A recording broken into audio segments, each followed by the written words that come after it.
حاضرین مجلس کے مرحومین کے لیے،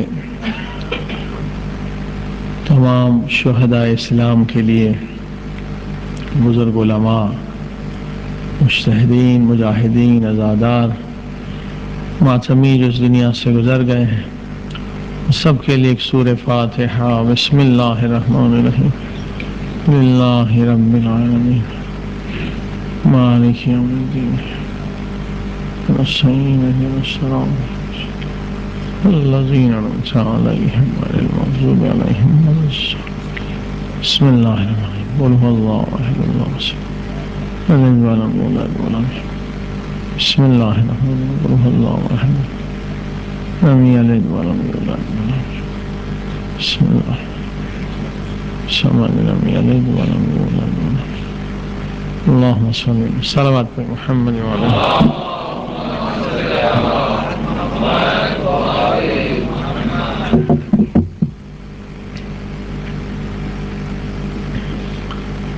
بسم اللہ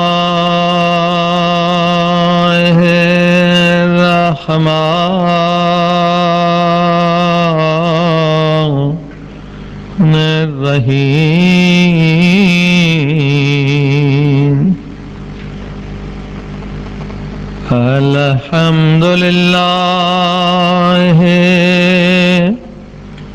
رب العالمین، الحمد للہ کما هو اہلہ، والصلاة والسلام على سید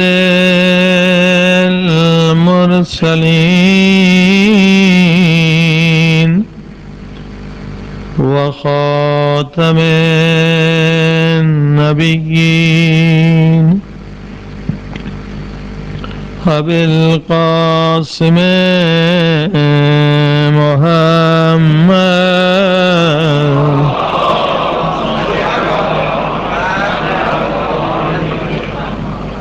وآلہ الطیبین الطاہرین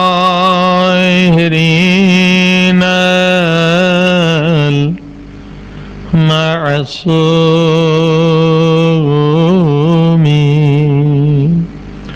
زمانے کے امام کے ظہور کے لیے سب مل کے دعا کریں۔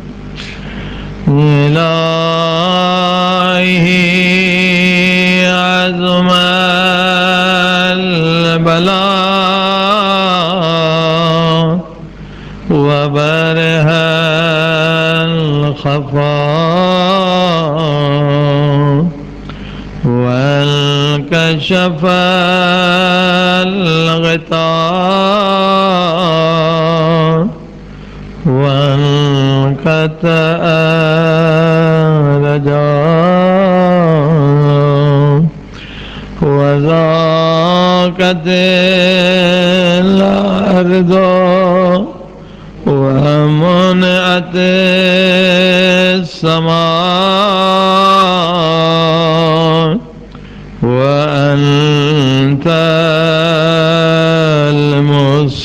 المستعان وإليك المشتكى وعليك المؤول في شدة والرخاء،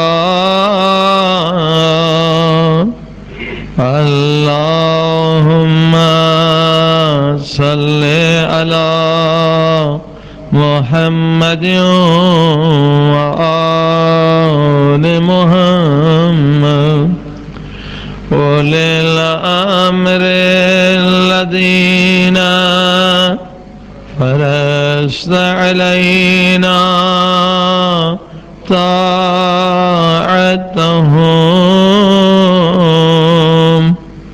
وعرفتنا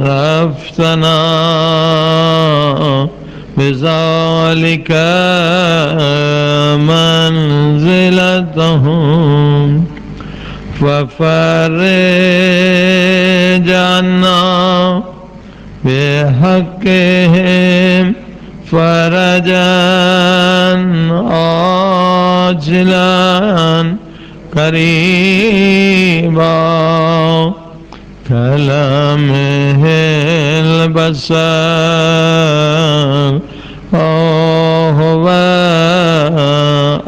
أقرب سب مل يا محمد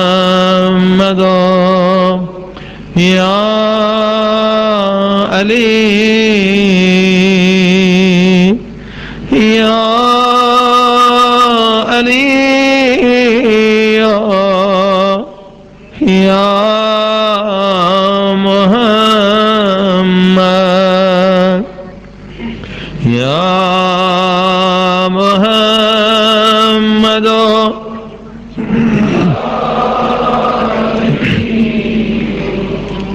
يا علي يا محمد اكفياني فإنكما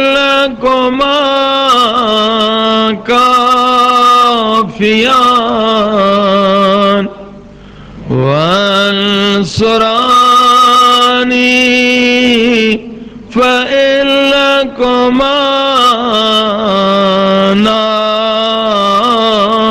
ناصران يا مولانا يا صاحب الزمان يا مولانا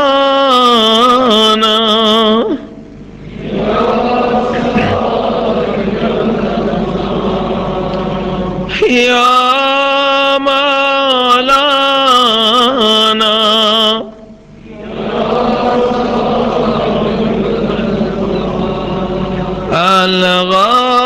الغاث الغاث أدركني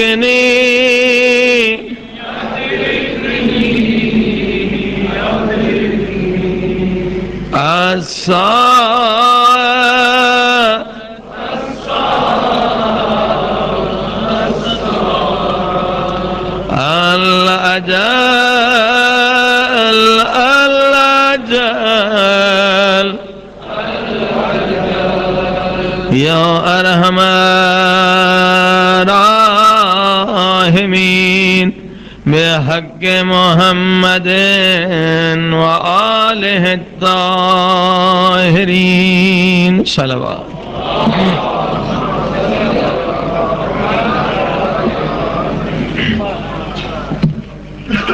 دیگر صلوات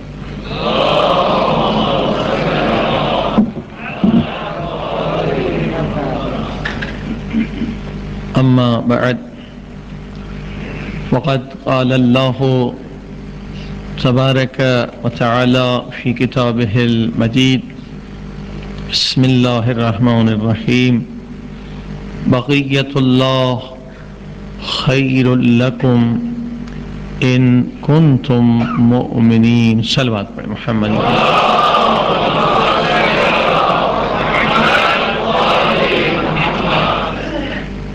کیونکہ بعد میں آنے والے مومنین کو زحمت اٹھانی پڑتی ہے، باہر بہت گرمی ہے، لہذا یہ سامنے جگہ خالی ہے، تھوڑی سی زحمت آپ کریں تاکہ وہ مومنین گرمی سے بچ جائیں، ادھر بھی آگے بھی جہاں جہاں جتنا صلوات محمد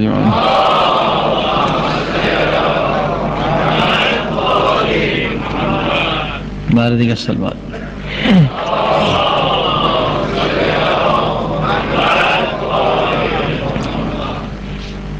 مجھے سامعین، سرکار حضرت امام زمانہ عجل اللہ تعالی فرجہ الشریف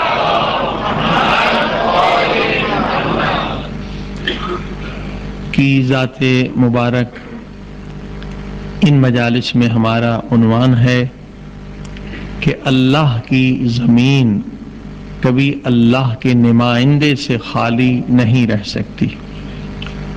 حجت خدا کا ہونا ضروری ہے، نور خدا کا ہونا ضروری ہے، اور قرآن نے ایک مرتبہ نہیں کئی مرتبہ اس مسئلے کو بیان فرمایا ہے۔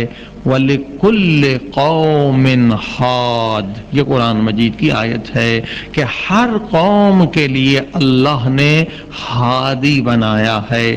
اللہ نے کسی قوم کو بغیر ہادی کے نہیں چھوڑا۔ صلوات پہ محمد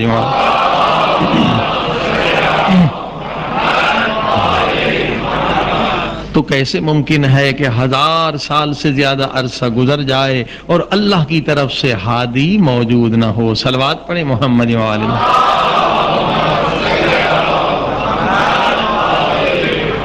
جبکہ اللہ نے پہلے انسان کو اس زمین پر جو بھیجا وہ ہادی تھا، وہ ہدایت کا محتاج نہیں تھا بلکہ ہدایت دینے والا تھا، تاکہ اللہ یہ نہیں چاہتا تھا کہ ایک میرا بندہ بھی ایک دن کے لیے بھی بغیر ہادی کے رہے۔ صلوات پڑھیں محمد وآلہ۔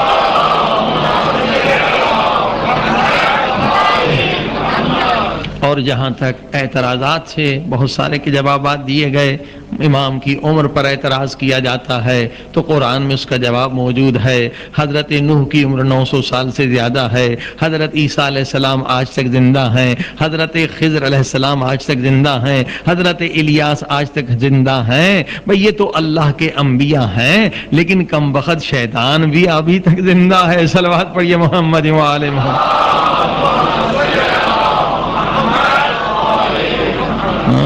تو جب شیطان کی عمر پر ایمان ہے تو ہادی کی عمر پر شک کیوں کرتے ہو؟ صلوات پڑھیں محمد وآلہ۔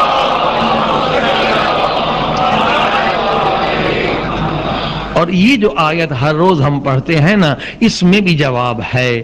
اس آیت میں امام زمانہ کا لقب موجود ہے، مشہور لقب بھی موجود ہے، اور جو اعتراضات کیے جاتے ہیں اس کا جواب بھی موجود ہے۔ ہر روز آپ کیا سنتے ہیں؟ بقیت اللہ، بقیت اللہ خیر لکم، یہ قرآن کی آیت ہے۔ بقیت اللہ خیر لکم ان کنتم مؤمنین، بقیت اللہ کا وجود تمہارے لیے خیر ہے، باعث برکت ہے اگر تم مومن ہو۔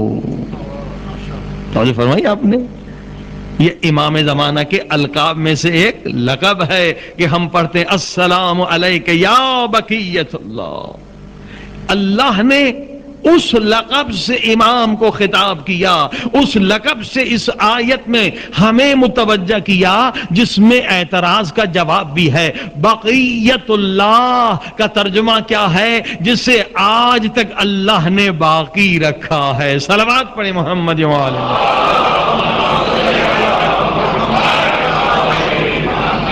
ان اللہ علی کل شیء قدیر، خدا ہر چیز پر قادر ہے۔ اسی خدا نے آج تک امام زمانہ کو باقی رکھا ہے۔ صلوات پڑھیں محمد۔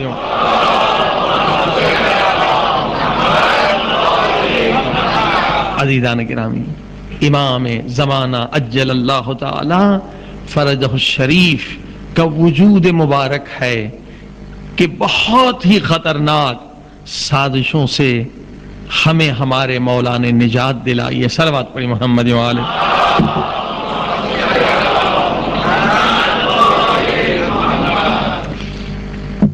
اگر تاریخ اٹھا کے دیکھیں گے، صرف اشارہ کر دوں، مشہور واقعہ ہے کہ بحرین کے اندر شیعہ نے حیدر کرار کے خلاف انگریز کے زمانے میں خطرناک سازش کی گئی تھی، اور اس سازش سے بھی امام زمانہ نے نجات دلایا۔ صلوات پڑھیں محمد وآلہ۔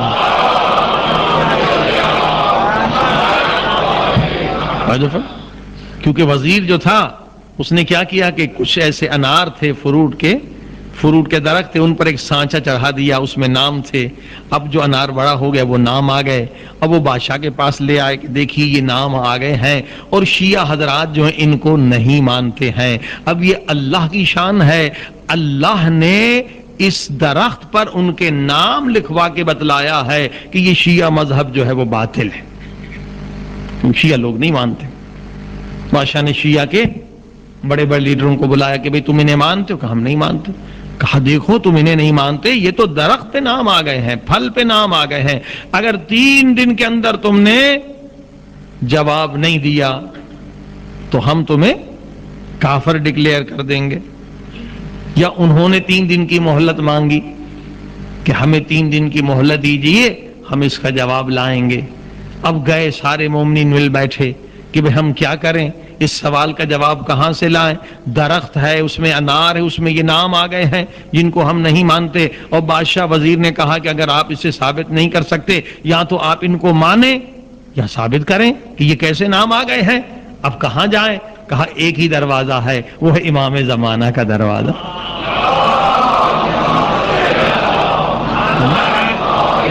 لہذا جو سب سے نیک متقی انسان تھا, 3 آدمیوں کو انہوں نے انتخاب کیا جو بہت متقی تھے, بہت نیک تھے. کہا ایک رات میں ایک آدمی جائے صحرا میں جا کے فریاد کرے, امام کو بلائے, استغاثہ کرے کہ مولا یہ پورے مومنین کی جان مال عزت سب خطرے میں ہے, آئیے مدد کریں. یہ مومنین پوری رات جاگتا رہا, امام نہیں آئے. واپس آ گیا, دوسری رات دوسرے کو بھیجا, وہ بھی جاگتا رہا, روتا رہا, مگر امام نہیں آئے. وہ بھی واپس آ گیا. پھر تیسرے کو بھیجا اور وہ بھی دعائیں مانگتا رہا. ابھی آدھی رات کا وقت تھا کہ نور امام زمانہ ظاہر ہوا. صلوات پڑھیں. یہ مومن بہت خوش ہوا, مولا کے قدموں کو چوما, ہاتھوں کو چوما اور رو کر کہنے لگا کہ مولا آپ پہلی رات بھی نہیں آئے, دوسری رات بھی نہیں آئے, جبکہ پوری قوم جو ہے وہ پریشان ہے, پوری قوم کی عزت کا مسئلہ ہے, آبرو کا مسئلہ ہے, اور آپ آخری رات آئے. امام نے فرمایا یہ تمہارے ایمان کی وجہ سے ہے, کیونکہ تم نے بھی بادشاہ سے 3 رات کی مہلت مانگی تھی. اگر تمہارا ایمان بلند ہوتا تو ہم وہاں بھی تمہاری مدد کر سکتے تھے. صلوات پڑھیے محمد و آل محمد.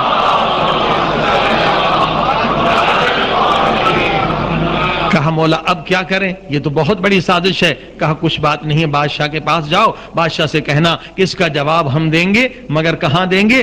وزیر کے گھر میں دیں گے, مگر وزیر ہمارے ساتھ چلے, پہلے نہ جائے. بادشاہ نے کہا ٹھیک ہے, جہاں بھی جواب دو, ہمیں کیا. کہا پھر جانا وزیر کے گھر میں, سیڑھیوں کے اوپر جانا. پھر امام نے پورا ایڈریس بتایا, اتنے کمرے آئیں گے, گزرتے جانا, دائیں بائیں اس طرف جانا. پھر ایک کمرے میں چلے جانا, اس کمرے میں ایک الماری ہوگی, اس الماری کو کھولنا, اس الماری کے اندر ایک ڈبہ ہوگا, اس ڈبے کو کھولنا, اس کے اندر لکڑی کا ایک سانچہ بنا ہوا ہوگا. اس نے کیا کیا وزیر نے کہ یہ انار جب چھوٹے تھے تو ان پر وہ سانچہ چڑھا دیا, جب بڑے ہو گئے تو وہ نام آ گئے. سروات پڑھیے محمد و آل محمد.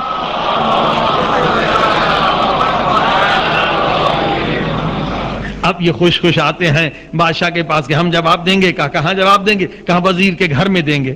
وزیر تھوڑا سا گھبرا گیا. وزیر نے کہا میں پہلے جاؤں. کہا نہیں, اگر پہلے وزیر چلیں گے ہم جواب نہیں دے سکتے. بادشاہ نے وزیر کو روک دیا. اب یہ سارے مومنین جا رہے ہیں. اب یہ مومن جس نے امام سے ایڈریس لیا ہے وہ سیڑھی پہ جا رہا ہے, اس طرح سے جا رہا ہے گویا اس کا اپنا گھر ہے. بادشاہ نے پوچھا کبھی تم آئے ہو؟ کہا میں کبھی نہیں آیا. خود وزیر بھی حیران ہے, مگر وزیر کا چہرہ زرد ہے. یہ کمرے گزرتا گیا, اسی کمرے میں گیا جس میں سازش تیار تھی, اندر داخل ہو گیا, الماری کو کھولا, اس ڈبے کو کھولا اور اس سانچے کو نکالا. کہا بادشاہ یہ ہے جواب. یہ خیانت کرتا تھا, ان سانچوں کو فروٹ پہ چڑھا دیتا تھا. فروٹ جب بڑے ہوتے تھے تو نام آ جاتے تھے. بادشاہ نے پریشان ہو کر کہا کہ تمہیں کس نے بتلایا؟ کہا بادشاہ ہم بے وارث نہیں, ہمارے وارث موجود ہیں.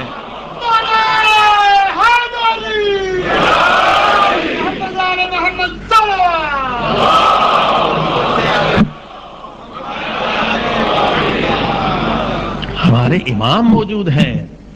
ہمارے امام نے ہمیں خبردار کیا ہے, اس سازش سے باخبر کیا ہے. عزیزان گرامی, ایک سازش نہیں کتنی سازشیں ہوئیں. امام نے ہمیں باخبر کیا. ہر زمانے میں, بنی امیہ کے زمانے میں, بنی عباس کے زمانے میں, میں نے عرض کیا کہ مومنین کتنے قتل کیے گئے. اگر تعداد کو آپ شمار کریں تو لاکھوں سے بڑھ کر کروڑ تک بھی پہنچ جا سکتے ہیں. اس قدر مومنین نے خون دیا ہے, بچے قربان کیے ہیں, جان دی ہے. صلوات پہ محمد و آل محمد.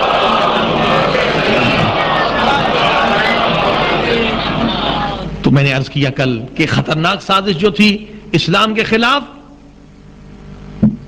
عیسائیوں کی طرف سے کہ عقل الگ ہے اور مذہب الگ ہے. کل اس پر تفصیلاً بات ہو چکی. یہ خطرناک سازش تھی اور اس کا شکار شیعہ بھی ہو گئے، سنی بھی ہو گئے. کہا عقلی دلیل ہمارے لیے قابل قبول نہیں ہے، اور اخباری مذہب میں یہاں تک کہا گیا کہ قرآنی دلیل بھی ہمارے لیے قابل قبول نہیں ہے.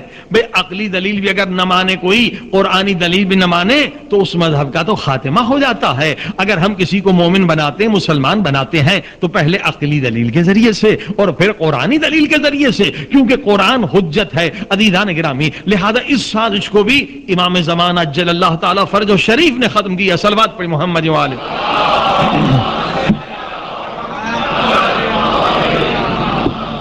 دیکھیے سازش بہت سارے اقسام ہیں سازشوں کے. اسلام کے خلاف بہت سازشیں ہوئی ہیں. اسلام کے دشمنوں نے چاہا کہ سازش کے ذریعے سے اسلام ضعیف ہو جائے، مسلمانوں کے ٹکڑے ٹکڑے ہو جائیں، تفرقہ بازی ہو جائے. اسی طرح سے ایک خطرناک سازش جو اسلام کے دشمنوں نے تیار کی تھی، انہوں نے دیکھا بھی سازش بنانی ہے، مسلمانوں کو تباہ کرنا ہے، آپس میں لڑانا ہے. کیا کریں؟ بڑے بڑے مفکر مل بیٹھے. کہا بھائی اگر صحیح سازش بنانی ہے تو دیکھو کہ مسلمان سب سے زیادہ عشق کس سے کرتے ہیں، محبت کس سے کرتے ہیں، پھر اس محبت کو اس غلط طریقے سے استعمال کرو کہ مسلمان کا گلا کاٹنے لگے. دیکھیے کیسے سازش دشمن بناتے. کہا ٹھیک. کہا جی شیعہ ہو یا سنی، یہ سارے مسلمان قرآن سے بڑا عشق رکھتے ہیں، قرآن پر جان قربان کرنے کے لیے تیار ہیں، قرآن کی ہر روز تلاوت کرتے ہیں، قرآن کو چومتے ہیں، قرآن پر سب متفق ہیں. کہا ٹھیک. اب سازش تیار کریں گے کہ یہی قرآن سے جو محبت ہے مسلمانوں کے دلوں میں، احترام ہے نا، اس کو ایسے استعمال کریں گے کہ مسلمان سے لڑنے لگے گا. اب چند مولویوں کو خریدا.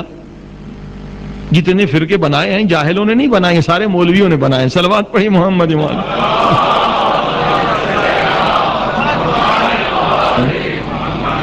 اتنے غلط فرقے، چند مولویوں کو خریدا، پیسے دیے. کہا جاؤ تم جوش سے تقریر کرو، قرآن کے فضائل بیان کرو اور آخر میں ہماری بات کر دینا. کہا ٹھیک. ایک مولوی صاحب نے پیسے لیے اور بے ایمان ہو گیا. اب عیسائیوں کا ایجنٹ بن گیا، آ کے نعرہ لگانے لگا جوش سے تقریر. قرآن نور ہے، سب نے کہا بے شک. قرآن کلام خدا ہے، سب نے کہا بے شک. قرآن لا ریب ہے، سب نے کہا. قرآن کو کون نہیں مانتا؟ مسلمان خوش ہو رہے تھے، قرآن کے فضائل پڑھ رہا ہے. قرآن حق ہے، سب نے کہا بے شک. کہا قرآن کلام خدا ہے، کہا سب کے نے کہا بے شک. کہا کیونکہ قرآن کلام خدا ہے، قرآن قدیم ہے، سب نے کہا بے شک. ایک پڑھا لکھا آدمی بیٹھا ہوا تھا. کہا مولوی صاحب یہ تو آپ نے غلط کہا، قرآن قدیم ہے، قدیم تو خدا ہے. تو وہ کیونکہ اسٹیج پر تھا اور بڑا مکار انسان تھا، اس نے کہا دیکھو یہ قرآن کا دشمن ہے، قرآن کو کلام خدا مانتے ہو؟ اس نے کہا کہ جب قرآن کلام خدا ہے تو جب خدا قدیم ہے تو اس کا کلام بھی قدیم ہے. سب نے کہا بالکل صحیح ہے. کہا اس کو مجلس سے نکال دو، یہ قرآن کا دشمن ہے. صلوات پڑھی محمد والے. ہاں جی. حالانکہ وہ بیچارہ سازش سمجھ گیا تھا، پر کیونکہ مسلمان جذباتی تھے قرآن کے بارے میں، تو جذبات میں عقل بہہ گئی کہ یہ قرآن کا دشمن ہے، یہ قرآن کو قدیم نہیں مانتا. اس نے کہا میں قرآن کو نور مانتا ہوں، حق مانتا ہوں، سب کچھ مانتا ہوں، مگر قدیم خدا کی صفت ہے. قدیم کا کیا معنی؟ کہ خدا ہمیشہ سے ہے، ہمیشہ رہے گا. لہذا قرآن قدیم نہیں ہے، یہ آپ غلط کہہ رہے ہیں. مولوی صاحب نے کہا یہ قرآن کا دشمن ہے، اسے نکال کے پھینک دو. لوگوں نے مار مار کے اسے نکال دیا. صلوات پڑھی محمد والے.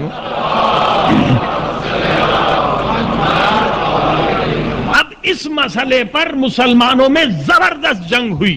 1 سال نہیں، 50 60 70 سال تک لڑتے رہے. ایک فرقہ کہتا قرآن قدیم ہے، دوسرا کہتا نہیں قرآن قدیم نہیں ہے. جو کہتا تھا قرآن قدیم نہیں ہے، دوسرے فرقے والے کہتے یہ قرآن کا دشمن ہے، یہ کافر ہے، یہ منافق ہے، یہ فلاں ہے، یہ فلاں ہے. بھئی جب قرآن کلام خدا ہے تو خدا جب قدیم ہے تو قرآن بھی قدیم ہے. صلوات پڑھی محمد وآلہ محمد.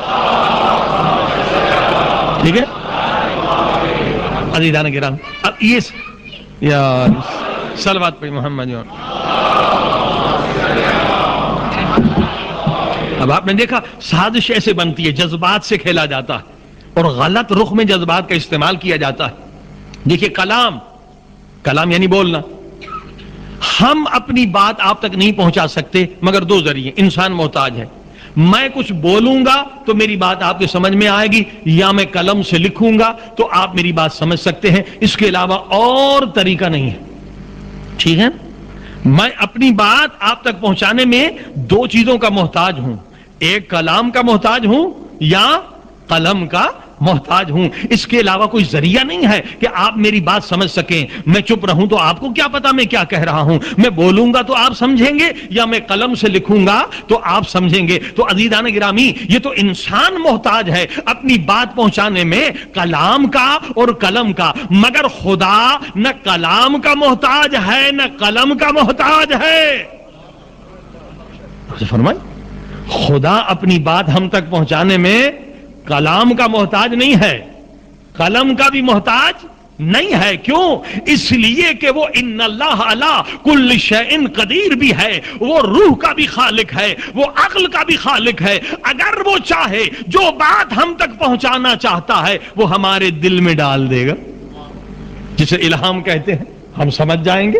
اگر وہ اپنی بات ہم تک پہنچانا چاہے ہمارے عقل میں ڈال دے گا, ہم سمجھ جائیں گے. اب آپ نے سمجھا بنیادی مسئلہ ہی غلط تھا. اللہ سبحانہ و تعالی کلام کا محتاج نہیں ہے, قلم کا بھی محتاج نہیں ہے. ٹھیک, اب کلام کی ضرورت کب پیش آئی؟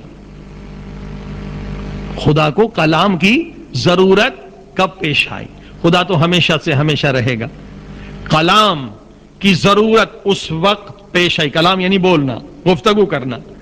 کلام کی ضرورت اس وقت پیش آئی جب خدا نے نور حضرت محمد مصطفیٰ صلی اللہ علیہ وآلہ وسلم کو خلق کیا.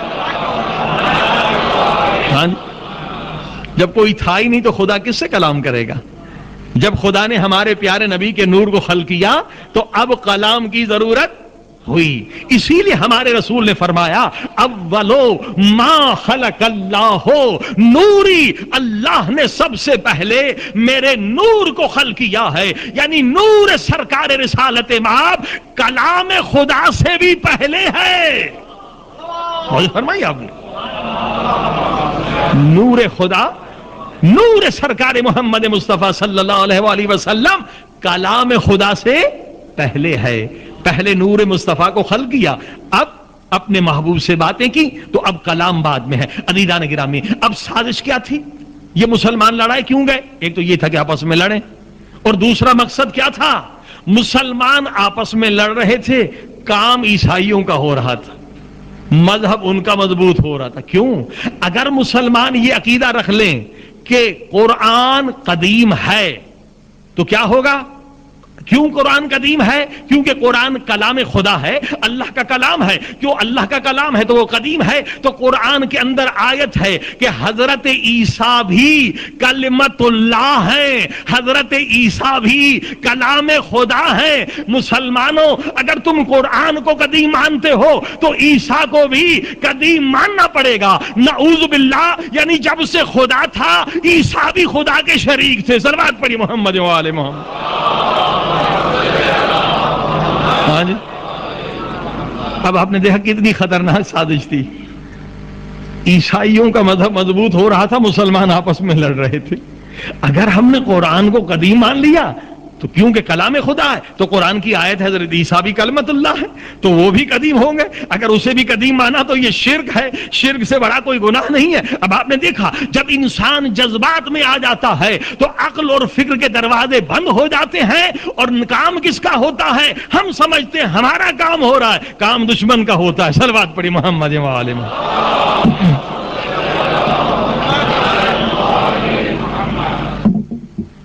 عزیزان گرامی, 20-25 سال سے آپ دیکھ رہے ہیں شیعت کا قتل عام ہو رہا ہے. افغانستان میں شیعہ مارے جا رہے ہیں, 20-20 ہزار 30-30 ہزار شیعوں کا قتل عام. مدار شریف میں آپ نے دیکھا, اسی طرح سے لبنان میں, اسی طرح سے اور جہاں جہاں پاکستان میں. لیکن اس کے باوجود عزاداری میں کمی آئی. کیا مجالس میں کمی آئی؟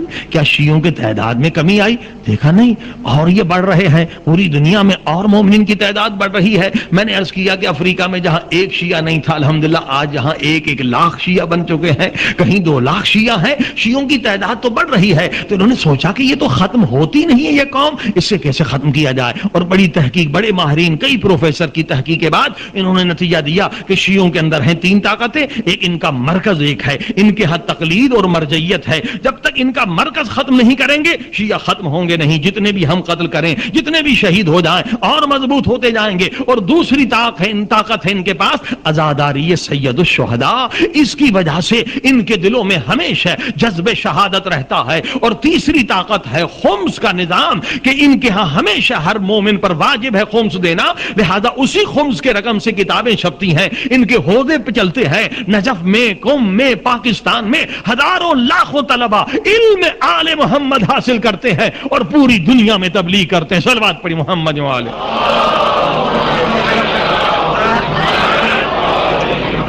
تو اب انہوں نے کہا کہ شیعوں کو اگر ختم کرنا ہے تو یہ 3 چیزوں کو ختم کر دیا جائے، مرکز کو توڑ دیا جائے۔ کیسے؟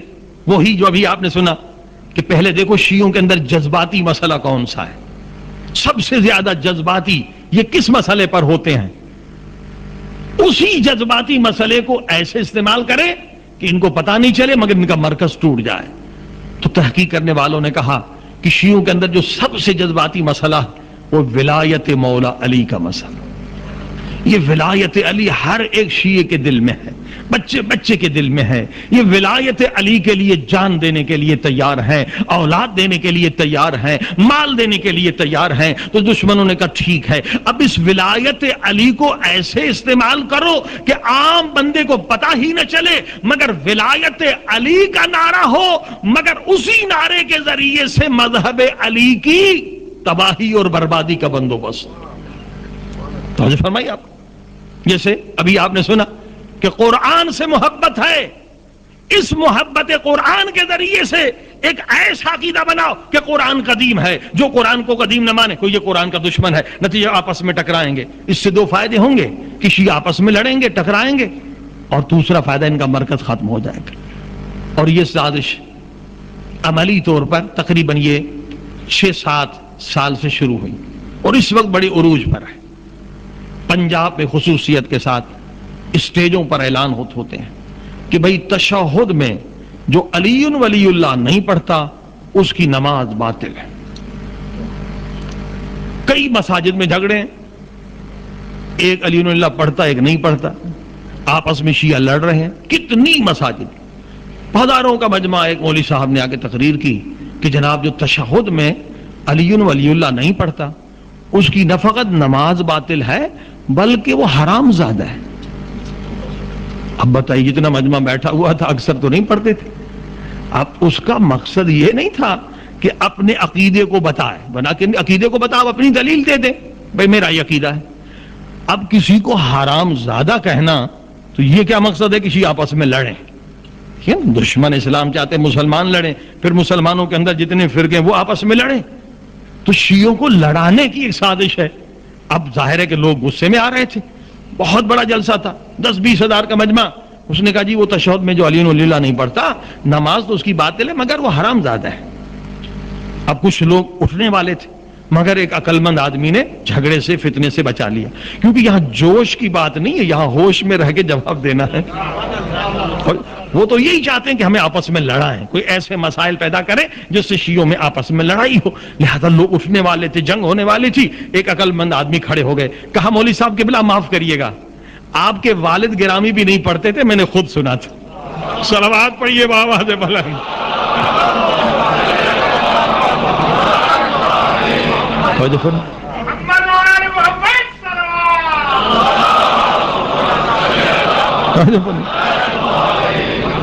یعنی جوش سے نہیں، ان سازشوں کو ہوش سے نمٹنا ہے۔ اگر وہ اٹھ جاتے، کچھ حمایت کرتے، کچھ مخالفت ہوتے، جلسہ خراب ہوتا، مجلس خراب ہوتی۔ یہ بڑی سازش عروج پر ہے اور یہ بڑی خطرناک سازش ہے۔ عزیزان گرامی، یہ نعرہ تو حق ہے، علی ولی اللہ کے بغیر کوئی شیعہ بن ہی نہیں سکتا۔ صلوات پڑھی محمد وآلہ محمد۔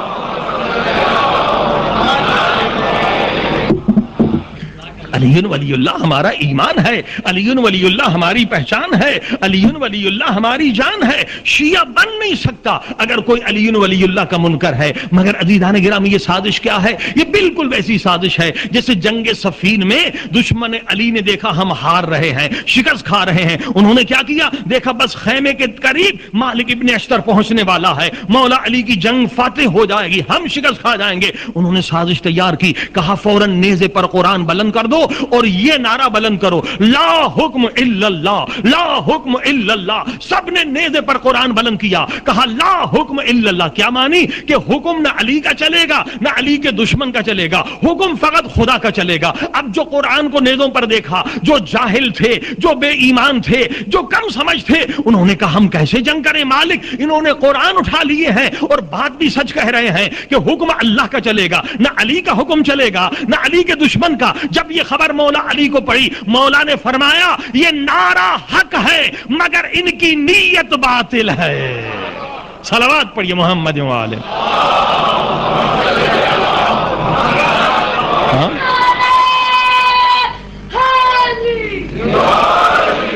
لا حکم الا اللہ، یہ نعرہ تو حق ہے، حکم اللہ کا چلے گا. مگر دنیا میں حکم خدا چلانے کے لیے نمائندے خدا آئے گا، وہ فیصلہ کرے گا نا کہ خدا. صلوات پڑھیے محمد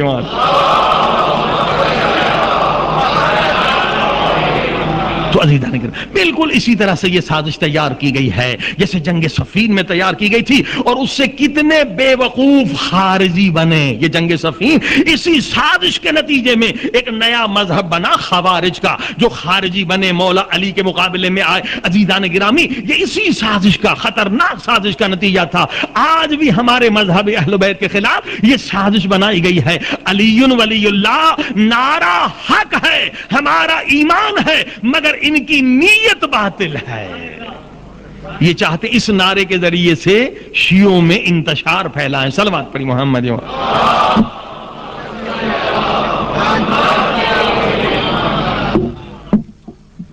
تھوڑا سا اور آ جائے مومنین، کچھ باہر بیٹھے ہوئے ہیں، بہت گرمی ہے. صلوات پڑھ کے تھوڑا سا آگے آ جائیے. صلوات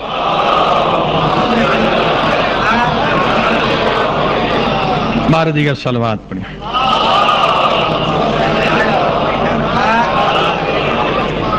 عزیزان گرامی بار دیگر صلوات پڑھیے.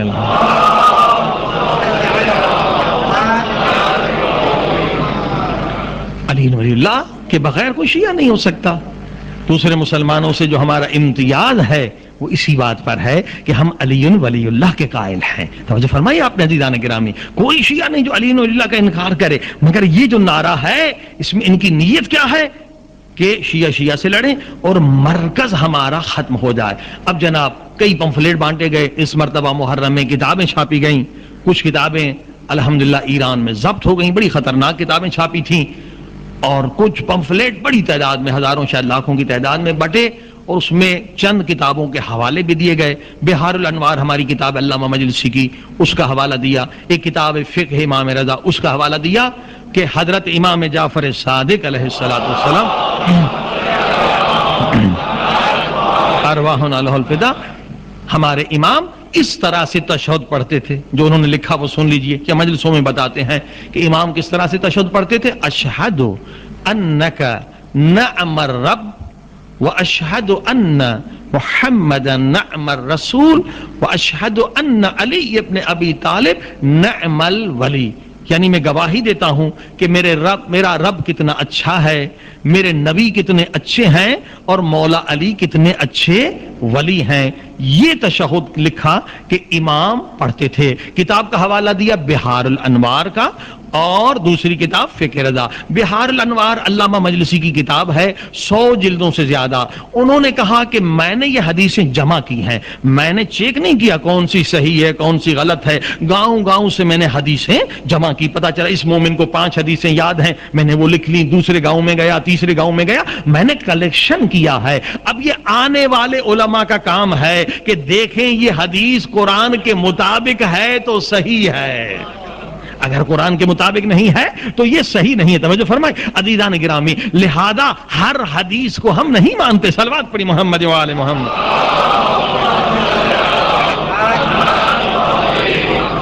اب ہمارا کلمہ کیا ہے؟ ہم جو نماز میں پڑھتے ہیں کیا پڑھتے ہیں؟ اشہد ان لا الہ الا اللہ وحدہ لا شریک لہ واشہد ان محمدا عبدہ ورسولہ۔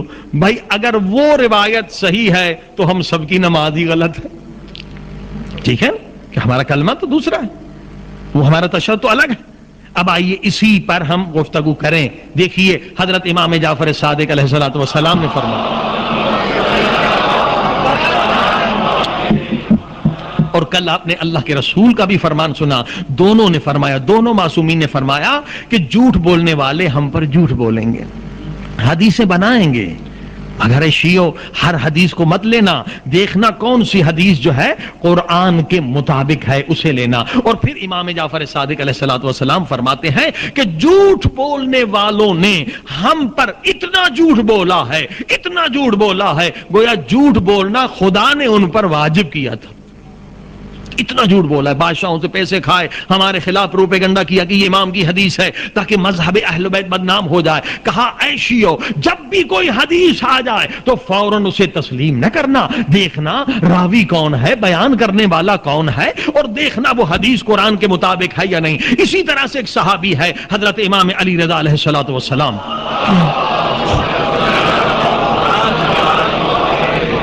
جب امام خراسان میں آئے وہ ایک کتاب لے کر آئے کہ مولا فرزند رسول میں نے آپ کے اجداد کی احادیث کو جمع کیا ہے، مگر مجھے پتا نہیں کون سی حدیث صحیح ہے کون سی غلط ہے، یہ ہزاروں حدیثیں ہیں، یہ کتاب ہے۔ امام نے کہا کتاب لاؤ، حدیث پڑھتے گئے، کئی حدیثوں پر امام نے قلم سے خط کھینچا کہ یہ دشمنوں نے بنائی ہے، یہ ہمارے امام، ہمارے بابا، ہمارے اجداد کا فرمان نہیں ہے۔ اب آپ نے دیکھا کہ حدیثیں اس قدر زیادہ ہیں کہ جھوٹی بھی ہیں، ضعیف بھی ہیں، صحیح بھی ہیں۔ صلوات پڑھی محمد و آل محمد۔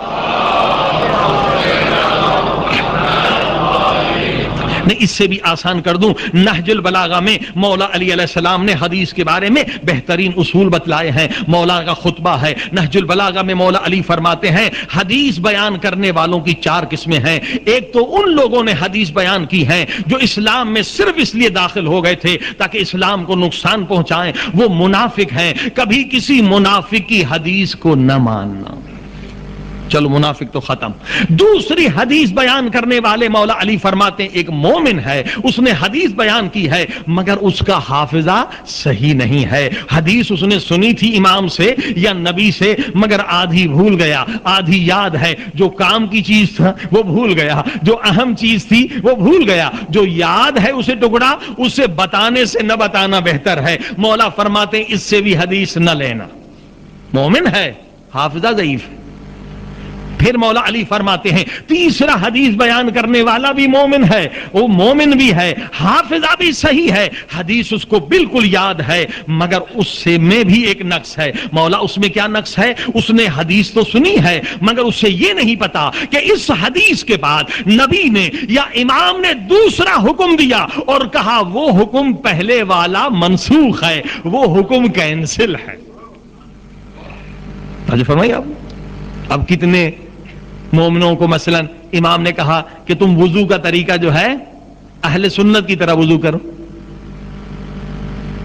کیونکہ تمہاری جان خطرے میں ہے، تقیے میں وہ تم وضو کرو۔ اب فرض کریے کہ صحابی آیا، اس نے سنا امام سے کہ امام نے کہا کہ تم اس طرح سے اہل سنت کی طرح وضو کرو، اسے یہ نہیں پتا کہ یہ حکم جو ہے ٹیمپرری حکم ہے کیونکہ اس کی جان خطرے میں ہے، اور اس نے جا کے دوسری جگہ بیان کی تو یقیناً اس کی حدیث ہم نہیں مانیں گے۔ دیکھیں گے ایک دن امام کے ساتھ رہا ہے، 1 سال رہا ہے، 10 سال رہا ہے، امام نے اس کی تصدیق کی ہے یا نہیں؟ تو مولا علی وہی فرما رہے ہیں مومن ہے، حافظہ بھی صحیح ہے مگر اسے ایک حدیث کا پتا ہے، اسے یہ نہیں پتا کہ اس کے بعد نبی کا حکم بدل گیا تھا، یہ حکم منسوخ ہو گیا تھا۔ اب مولا علی فرماتے ہیں کہ اے شیعو، اے ہمارے ماننے والو، جب بھی حدیث لینا تو یہ دیکھ کر لینا کہ اس سے حدیث لو جو مومن بھی ہو، متقی بھی ہو، جسے ناسخ کا بھی پتا ہو اور منسوخ کا بھی پتا ہو۔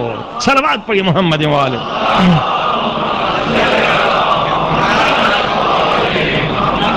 اسے پتا ہو کہ یہ حدیث ناسخ ہے، یہ آخری حکم ہے یا پہلا حکم تھا۔ صلوات پڑھی محمد و آل محمد۔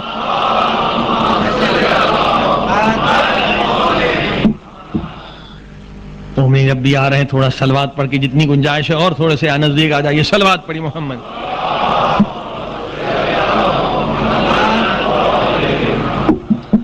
آپ یہ تصور کریں نا کہ اگر آپ باہر ہوں گے تو کتنی گرمی ہوگی. صلوات پڑھیے محمد وآلہ.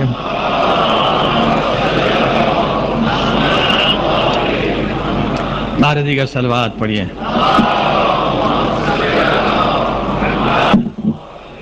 اب آپ نے دیکھا کہ ہم ہر ایک سے حدیث نہیں لیتے. حدیث کا معیار وہ ہے جو مولا علی کا معیار ہونا چاہیے. توجہ فرمائیے جان گرامی. لہذا اس کے لیے علم رجال وجود میں آیا. علم رجال کیا ہے؟ مجتہد نہیں بن سکتا جب تک کہ اسے علم رجال نہ ہو. رجل کی جمع ہے رجال. صلوات پڑھی محمد وآلہ.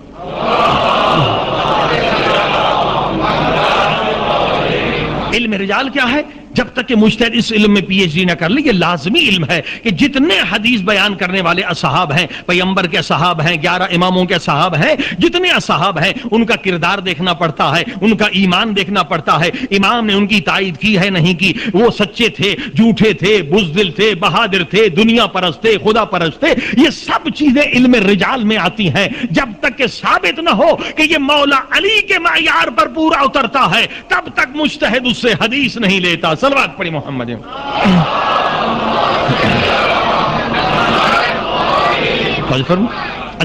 انہوں نے ایسی حدیث بغیر راوی کا نام بھی نہیں لکھا کہ امام جعفر صادق علیہ السلام تشہد اس طرح سے پڑھتے تھے.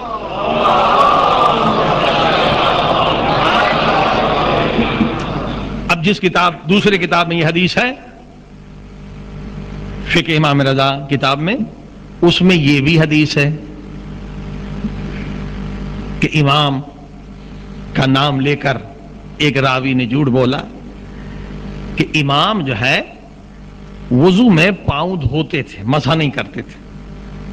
اب بتائیے، ہماری کتاب ہے، اگر کیا کوئی شیعہ ہے جو وضو میں پاؤں دھو لے؟ اگر دھو لے تو ہماری فقہ کے مطابق اس کا وضو جو ہے باطل ہے. کیوں اس حدیث کو ہم نہیں مانتے؟ ہماری کتاب میں ہے، امام سے منسوب کیا جھوٹی حدیث کہ امام نے کہا کہ وضو میں پاؤں جو ہے دھوئیں. کیوں نہیں مانتے؟ اس لیے کہ آیت موجود ہے وَامْسَحُوا بِرُؤُوسِكُمْ وَأَرْجُلَكُمْ إِلَى الْكَعْبَيْنِ. سر کا بھی مسح کرو اور پاؤں کا بھی مسح کرو. خود امام نے کہا ہے کہ جو حدیث قرآن کے مقابلے میں آ جائے اسے پتھر پہ مار دینا. وہ ہماری نہیں ہے، ہمارے دشمن نے بنائی ہے. صلوات پڑھی محمد والے. ٹھیک ہے، وہ ہمارے دشمن نے بنائی ہے، ہم اس حدیث کو نہیں مان سکتے. اب آئیے اسی حدیث پر ذرا سی بحث ہو جائے. انہوں نے کہا تشہد امام اس طرح سے پڑھتے تھے، اشہدو انک نعم الرب. اب یہی ثابت ہے کہ حدیث جو ہے اس میں ضعف ہے، جھوٹی ہے. کیوں؟ عزیزان گرامی، تب تک کوئی انسان مسلمان نہیں بن سکتا جب تک لا الہ نہ کہے، جھوٹے خداؤں سے انکار نہ کرے. صرف کوئی کہتے الا اللہ الا اللہ الا اللہ اللہ اللہ اللہ تو وہ مسلمان نہیں بن سکتا. کیوں؟ لا الہ کہنا لازمی ہے کہ پہلے جھوٹے خداؤں سے تبرہ کرے، پہلے جھوٹے خداؤں سے انکار کرے، پھر سچے خدا کا اقرار کرے، تب تک مسلمان نہیں بن سکتا. مسلمان ہونے کی بنیاد ہے لا الہ الا اللہ. ہم بھی تشہد میں پڑھتے ہیں اشہد ان لا الہ الا اللہ، کیونکہ اگر یہ نہیں ہے تو ایمان نہیں، اسلام نہیں. اور وہاں پر کیا ہے کہ امام نعوذ باللہ امام کی طرف جھوٹ بولا ہے انہوں نے کہ امام کہتے اشہد انک نعم الرب. نہ لا الہ ہے نہ الا اللہ ہے کہ میں گواہی دیتا ہوں کہ تو میرا اچھا رب ہے. دیکھیے رب جو ہے یہ اللہ کا صفاتی نام ہے، ذاتی نام نہیں ہے. ذاتی نام خدا کا اللہ ہے، رب جو ہے صفاتی نام ہے. اور جب بھی کوئی مسلمان بنے گا تو اسے ذاتی نام کی گواہی دینی پڑے گی. صلوات پڑھیے محمد وآلہ محمد.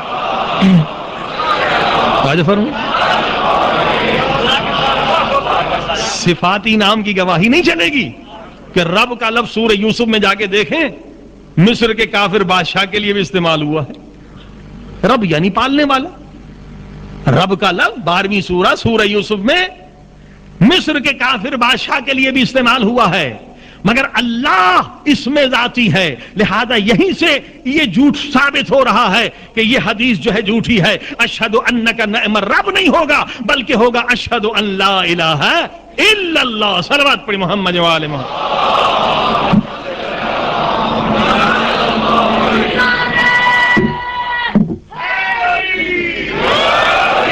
ٹھیک ہے، تشہد میں ہم نے اللہ کو مان لیا، کیا کافی ہے؟ نہیں.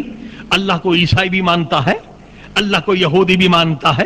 ہم نے صرف کہہ دیا اشہد ان لا الہ الا اللہ، کیا پتا چلے کہ یہ مسلمان ہے، یہودی ہے، عیسائی ہے. لہذا ایک گواہی اور بھی دینی پڑے گی، وحدہ لا شریک لہ. میں مسلمان ہوں، میں عیسائیوں کی طرح اللہ کا کسی کو شریک نہیں مانتا. وحدہ لا شریک کہنا لازمی ہے، ورنہ ایمان مکمل نہیں ہوگا. عیسائی بھی اللہ کو مانتے ہیں مگر وہ کہتے ہیں ہولی ٹرینٹی، تین خدا. عیسیٰ کو بھی، حضرت عیسیٰ کو بھی شریک مانتے ہیں، ہولی گھوسٹ کو بھی اللہ کے شریک مانتے ہیں، جبکہ ہمارا عقیدہ نہیں. اشہد ان لا الہ الا اللہ وحدہ لا شریک لہ، اللہ کا کوئی شریک نہیں ہے. صلوات پڑھی محمد و آل محمد. اچھا، اس حدیث پر تجزیہ کرتے ہیں، انالائز کرتے ہیں. دوسرا جملہ کیا انہوں نے لکھا کہ امام اس طرح سے تشہد پڑھتے تھے، اشہد انک نعم الرسول، اشہد ان محمدن نعم الرسول. میں گواہی دیتا ہوں کہ سرکار محمد مصطفیٰ، صلوات پڑھ محمد، کتنے اچھے رسول ہیں. ہم کیا کہتے ہیں؟ اشہد ان محمدن عبدہ والرسول. پہلے عبد کہتے ہیں پھر رسول کہتے ہیں. کبھی غور کیا آپ نے کہ پہلے عبد کیوں ہے، رسول بعد میں کیوں ہے؟ عبد کا لفظ پہلے ہے نا، رسول کا لفظ بعد میں ہے. کیوں پہلے عبد ہے؟ اس لیے کہ عزیزان گرامی قرآن مجید اٹھا کر دیکھیں، عبدیت کا مقام رسالت کے مقام سے بلند ہے. عبدیت کا مقام رسالت کے مقام سے بلند ہے. دلیل سبحان الذی اسرا بعبدہ لیلا من المسجد الحرام الی المسجد الاقصی. رسول تو بہت ہیں مگر معراج فقط عبد کو عطا کی گئی ہے. رسول بہت.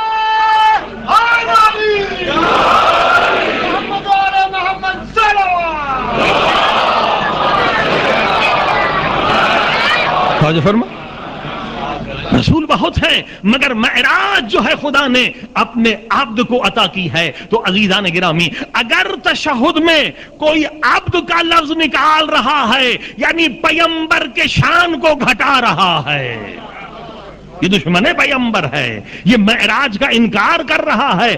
ہم تشہد میں پڑھتے ہیں اشہد ان محمدن عبدہ ورسول. عبدیت کی بھی گواہی دیتے ہیں، رسالت کی بھی گواہی دیتے ہیں. صلوات پڑھی محمد وآل.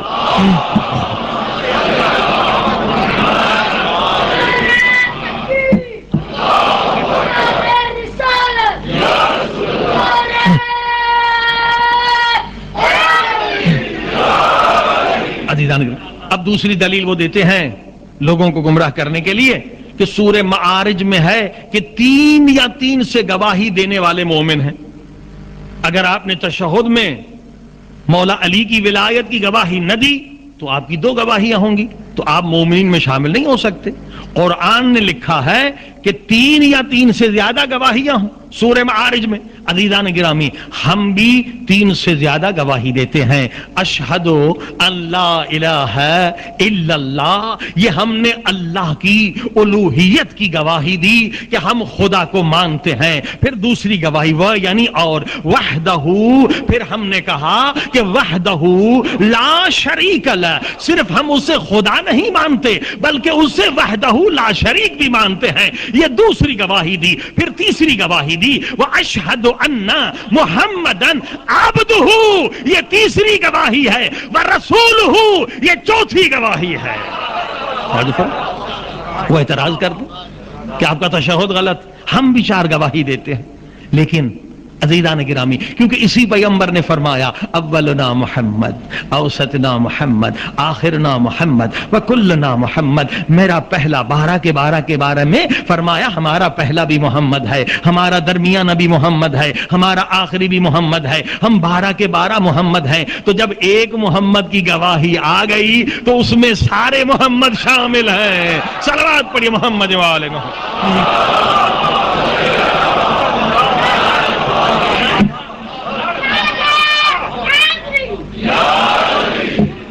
توجہ فرمائی.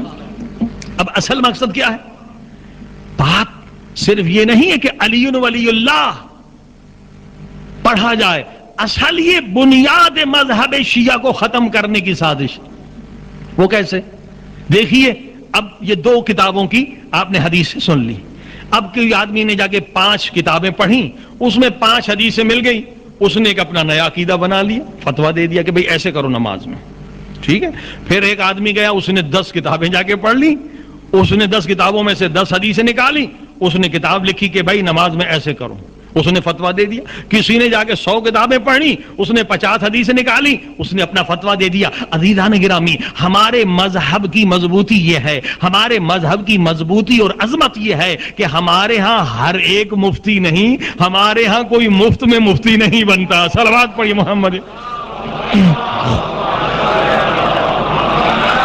ہاں جی، ہمارے ہاں کوئی آسان کام نہیں ہے فتویٰ دینا کہ 5 سال کوئی مولوی پڑھ لے فتویٰ دینا شروع کر دے، 10 سال پڑھ لے فتویٰ دینا شروع کرے. نہیں، ہمارے مذہب کی بقا کا اصل دار و مدار اسی اجتہاد پر ہے. ایک عالم دین جب تک قرآن میں PhD نہ کر لے، جب تک علم حدیث میں PhD نہ کر لے، جب تک علم رجال میں PhD نہ کر لے، تمام راویوں کی سوانح حیات کو پڑھنا ہوگا. یہ جھوٹا تھا، سچا تھا، منافق تھا، مومن تھا، بزدل تھا، بہادر تھا، امام نے اس کی تائید کی تھی یا نہیں کی تھی. علم رجال میں PhD نہ کر لے، علم فقہ میں PhD نہ کر لے، علم اصول میں PhD نہ کر لے، یعنی 7 PhD کے برابر جب تک کوئی نہ کر لے تب تک مجتہد نہیں بنتا. چلو 7 PhD کر لیا، یہ مجتہد بنا، مگر اپنی ذات کے لیے مجتہد ہے، اب بھی فتویٰ نہیں دے سکتا. توجہ فرمائی، فتویٰ بھی نہیں دے سکتا. ایسے مجتہد 100 کے قریب ہیں قوم میں جو اپنی ذات کے لیے مجتہد ہیں مگر آپ کے لیے نہیں، میرے لیے نہیں. وہ کب بنتے ہیں؟ فتویٰ کب دیں گے؟ مجتہد بن گئے، 7 سبجیکٹ میں PhD کر لیا مگر فتویٰ نہیں دے سکتے. فتویٰ کب دیں گے؟ جب جو حوزہ علمی قوم ہے اس وقت سب سے بڑا حوزہ، اس حوزے میں کم سے کم 80 یا 100 مجتہدین گواہی دے دیں کہ ہم گواہی دیتے ہیں کہ یہ سب سے متقی بھی ہے اور سب سے عالم بھی ہے. صرف علم نہیں دیکھتے، تقویٰ بھی دیکھتے ہیں، پرہیزگاری بھی دیکھتے ہیں. اس کے بعد وہ رسالہ لکھ سکتا ہے اور اس کی تقلید ہو سکتی ہے. صلوات پڑھی محمد والے. توجہ فرما کہ 7 سبجیکٹ میں PhD کرے، 80-100 مجتہدین گواہی دیں کہ بھئی ہم مطمئن ہیں یہ متقی انسان ہے، خوف خدا بھی اس کے دل میں ہے اور یہ سب سے عالم ہے. اس کے بعد وہ رسالہ لکھتا ہے، پھر وہ مجتہد بنتا. لیکن یہ کیا مسئلہ ہے؟ یہ سازش کیا ہے؟ یہ سازش یہ ہے کہ اگر یہ کامیاب ہو گئی تو نتیجہ یہ ہوگا آئندہ کوئی اور مسئلہ ہوگا. ایک آدمی نے 5 حدیثیں بنی، اس نے فتویٰ دے دیا، ایک مذہب شیعوں کے اندر دوسرا بن گیا. پھر دوسرے نے 10 حدیثیں دیکھی، ایک فتویٰ دے دیا، ایک مذہب اور ہوگا. تو جیسے دوسرے مذاہب میں کتنے فرقے ہو چکے ہیں، یہ چاہتے ہیں شیعت کے بھی ٹکڑے ٹکڑے ہو جائیں. ہر ایک فتویٰ دے دے، ہر 5 آدمی کے بعد ایک نیا مذہب بن جائے. یعنی گہری سازش ہے کہ مرکز بھی ہمارا ٹوٹ جائے اور شیعوں کے اندر بھی کئی فرقے ہو جائے. صلوات پڑھی محمد وآل محمد.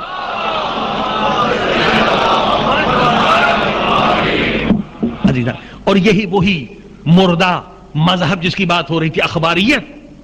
اخباریوں کا مسئلہ یہی ہے جسے امام زمانہ نے اپنے اعجاز سے، اپنے علم سے اس مذہب کو ختم کیا، جو عیسائیوں کی سازش کے نتیجے میں وجود میں آیا تھا. کیونکہ میرے پاس وقت نہیں ہے، کل ظاہر ہے کہ کام کا دن ہے، آپ لوگوں کو جانا ہے، مگر اس موضوع پر الحمدللہ CD باہر موجود ہے.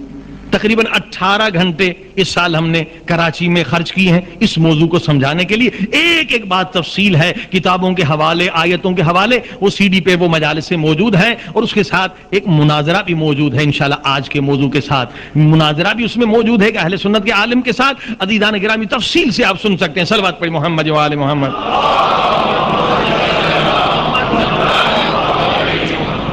لہذا یہ سازش ہے مذہب اہل بیت کے خلاف. ہوشیار ہو جائیے, اس سازش کے دو مقصد ہیں, ہمارا مرکز بھی ٹوٹ جائے اور شیعہ آپس میں لڑنے لگے. عزیزان گرامی, حدیث کو ہم نہیں سمجھ سکتے جب تک کہ وہ حدیث مولا علی کے معیار پر نہ ہو. بھی آپ نے سنا کہ منافق سے حدیث نہیں لینا, مومن حافظہ ضعیف اس سے حدیث نہیں لینا, مومن حافظہ صحیح ہے, حدیث یاد ہے مگر اسے ناسخ منسوخ کا پتہ نہیں کہ یہ حدیث کینسل ہو گئی ہے, اس سے بھی حدیث نہ لینا. تو یہ کس کا کام ہے؟ یہ میرا کام نہیں ہے, یہ آپ کا کام نہیں ہے, یہ مجتہد کا کام ہے جو اس سبجیکٹ میں پی ایچ ڈی کر لے اور اس کے علاوہ 6 سبجیکٹ میں پی ایچ ڈی کر لے, اس کے بعد فتویٰ دے سکتا. میں مثال دے دوں, ایک آدمی کا بچہ بیمار ہو گیا, نوجوان, لے گئے ہارٹ اسپیشلسٹ کے پاس, ڈاکٹر کے پاس. ڈاکٹر نے کہا اس کے دل میں خرابی ہے, کوئی وین آرٹری میں خرابی ہے, آپریشن ہوگا, اوپن ہارٹ سرجری ہوگا, 7-8 ہزار روپے لگیں گے. کہا ڈاکٹر صاحب کون سی آرٹری خراب ہے, سیدھی طرف الٹی. اس نے وہ چارٹ دیا کہ دیکھو یہ سمجھ لو, یہ والی آرٹری خراب, ادھر میں بلاکیج ہے وغیرہ وغیرہ, تم لے آؤ بچے کو, میں آپریشن کر دوں گا, ٹھیک ہو جائے گا, 7-8 ہزار کا خرچہ ہوگا. اب وہ باپ جو بخیل تھا یا بے وقوف تھا, اس نے کہا 7-8 ہزار ڈاکٹر کو کیوں دوں, کیوں نہ یہی کام میں خود کر لوں. اس کو صافی کرنا ہے, جو ڈاکٹر کرے گا وہی میں کروں گا. اگر وہ بے وقوف ایسا کام کرے کہ ایک مرتبہ اس کا سینہ چیرا, اس کا دل نکالا, اب ظاہر ہے کہ وہ ڈاکٹر تو تھا نہیں, وہ جاہل تھا. اتنی بلیڈنگ ہوئی, اتنی بلیڈنگ, بچہ مر گیا, کہاں سے بچے گا؟ توجہ فرمائی.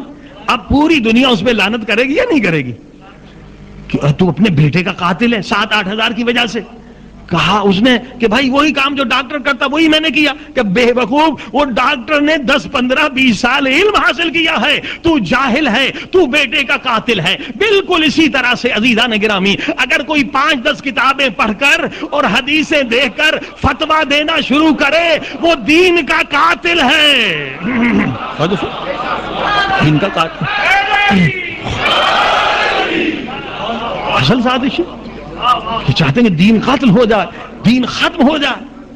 مجتہد اگر وہی کام کرے تو وہ مستحب ثواب ہے. اس نے 50 سال عمر خرچ کی ہے, اسے علم رجال کا پتہ ہے, علم حدیث کا پتہ ہے. یہ ٹولہ یہ چاہتا ہے, یہ چاہتے ہیں مذہب اہل بیت اس طرح سے ختم ہو. عزیزان گرامی, جیسے میں نے عرض کیا تھا, امر بالمعروف کرنا واجب ہے, نہ فقط مجھ پر, آپ پر بھی. یہ گہری سازش ہے. پھر اس میں یہ بھی لکھتے ہیں, جھوٹ بھی لکھتے ہیں ان کتابوں میں.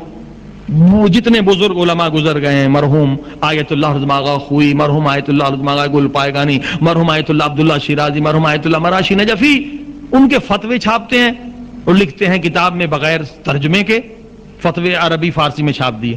یہ نہیں, خیانت دیکھیے. کہتے ہیں یہ علماء جو ہیں تشہد میں شہادت ثالثہ کے قائل ہیں. اب جس کو فارسی نہیں آتی, عربی نہیں آتی, وہ کہتا ہے دیکھو مجتہدین بھی قائل ہیں. اور فارسی پڑھو تو کیا لکھا ہوا ہے.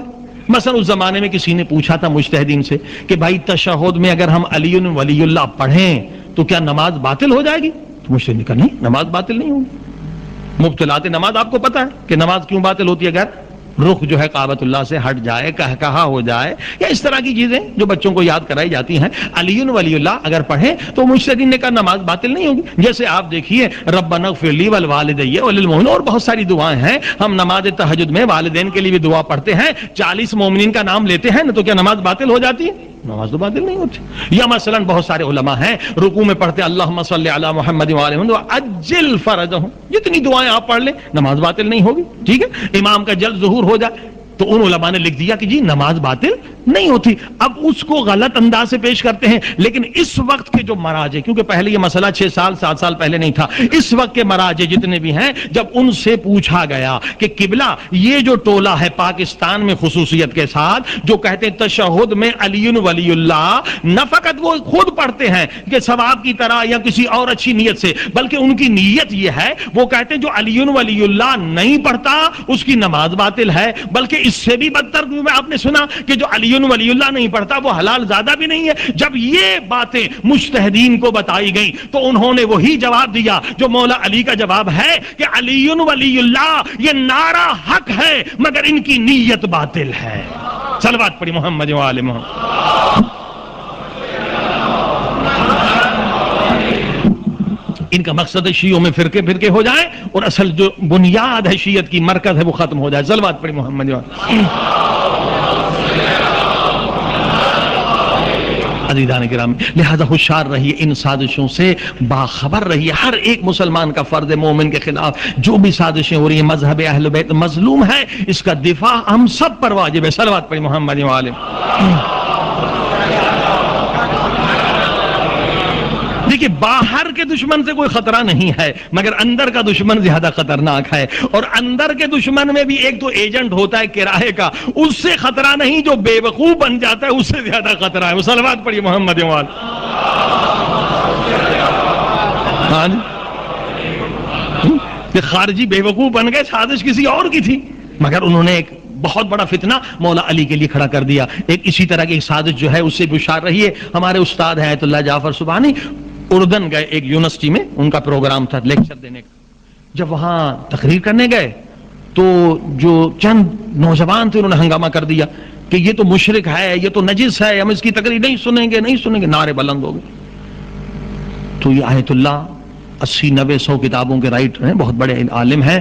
انہوں نے نوجوان کو بولا, بیٹے کیا بات ہے, کس دلیل پہ تم کہہ رہے ہو کہ ہم مشرک ہیں, ہم نجس ہیں؟ کہ ہم نے اپنی کتابوں میں کوئی بات لکھی؟ کہا نہیں جی آپ شیعہ ہیں اس لیے آپ نجس ہیں, آپ مشرک. کہا کیوں؟ فوراً انہوں نے کتاب نکالی عربی میں. کہا دیکھیے یہ کتاب ہے اور ہر ملک میں یہ تقسیم کی گئی ہے, فری میں تقسیم ہوئی ہے. کیا ہے اس میں لکھا ہو کہ شیعہ جو ہیں یہ علی کو اللہ مانتے ہیں اس لیے مشرک ہیں, نجس. علی کو اللہ مانتے ہیں. ہمارے خلاف اتنا پروپیگنڈا ہوا ہے ہاں جی کہ علی کو اللہ مانتے ہیں. تو اس عالم نے آیت اللہ جعفر سبحانی نے مختصر جواب دیا, بیٹے بس آپ نے پڑھا یقین کر لیا, آپ کسی بھی شیعہ مسجد میں چلے جائیے اور جا کے آذان سن لیں کہ وہ کیا کہتے ہیں, علی ولی اللہ کہتے ہیں یا علی اللہ کہتے ہیں. اگر علی ولی اللہ کہتے ہیں تو پھر یہ کتاب جھوٹی ہے, اور اگر علی اللہ کہتے ہیں تو یہ کتاب سچی ہے. دنیا کے کسی مسجد سے یہ آواز بلند نہیں ہوتا ہے کہ علی اللہ ہے, بلکہ ہر شیعہ مسجد سے آواز بلند ہوتی ہے علی ولی اللہ. صلوات پڑھی محمد وآلہ.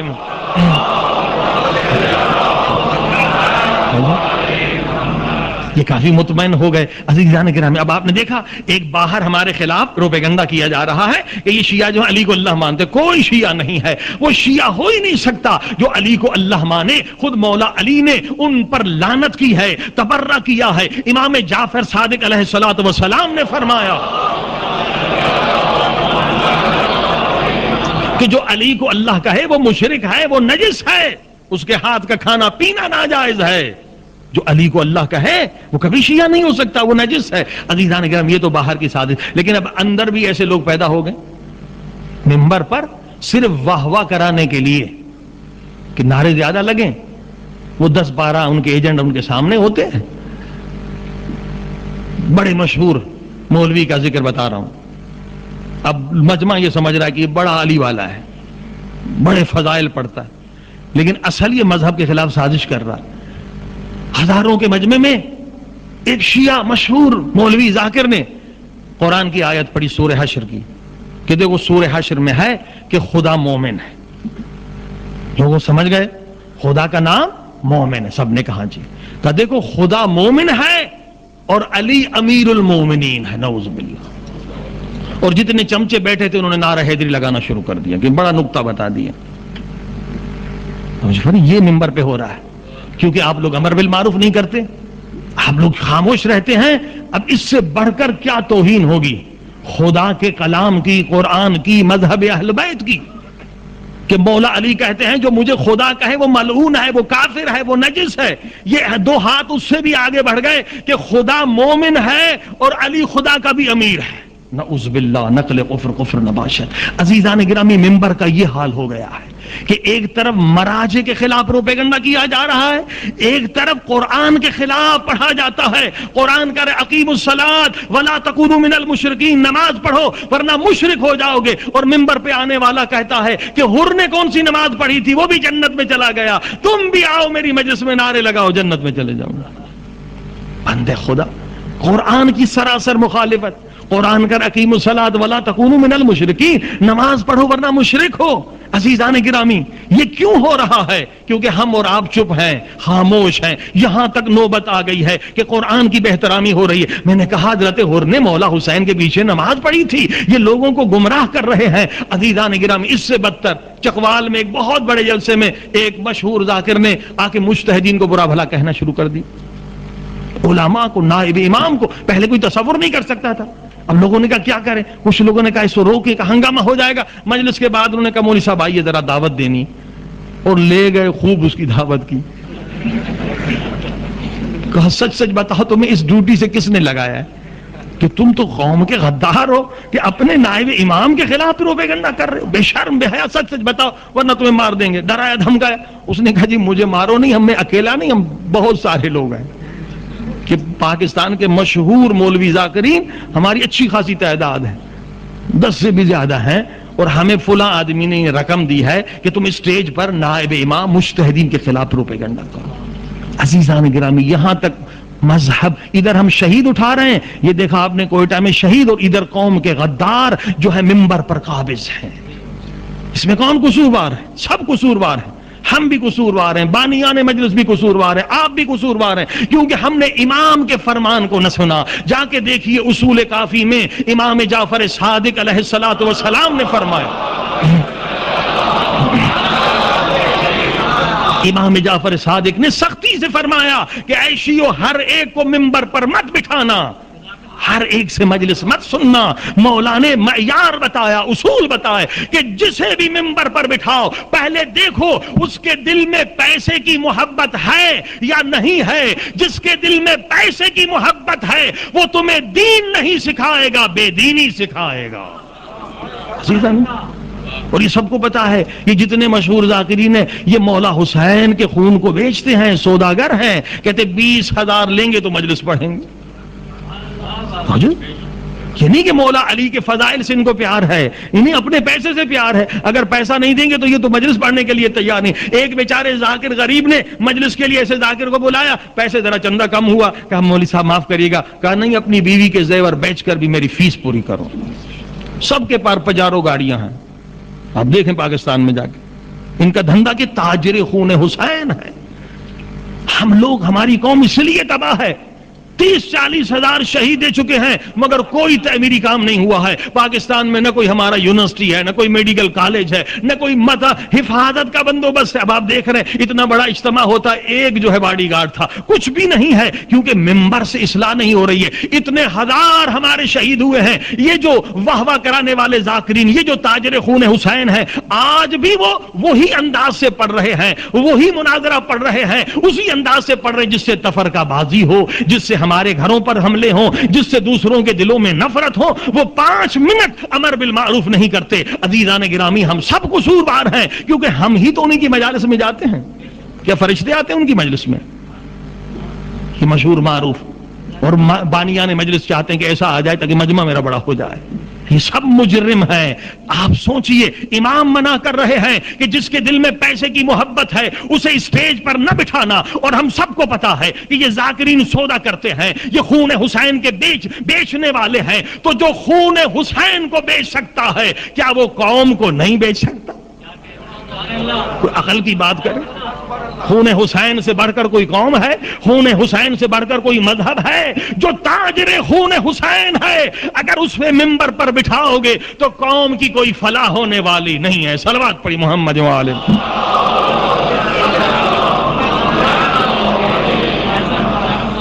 عزیزان، یہ بہت اہم مسئلہ ہے، متوجہ ہو جائیں۔ ہر روز ہم لاشیں اٹھا رہے ہیں، کوئی تعمیری کام نہیں ہو رہا۔ جتنے آپ لوگ یہاں پر ایجوکیشن پہ توجہ دیں، ایجوکیشن، اگر ہم ایجوکیشن میں پیچھے رہے ہم غلام ہو جائیں گے، ہمارے بچوں کا کوئی فیوچر نہیں ہے۔ آج یہودی دنیا میں کیوں ہے؟ آپ دیکھیں ان کا نیٹ ورک ہے، اس لیے کامیاب ہے۔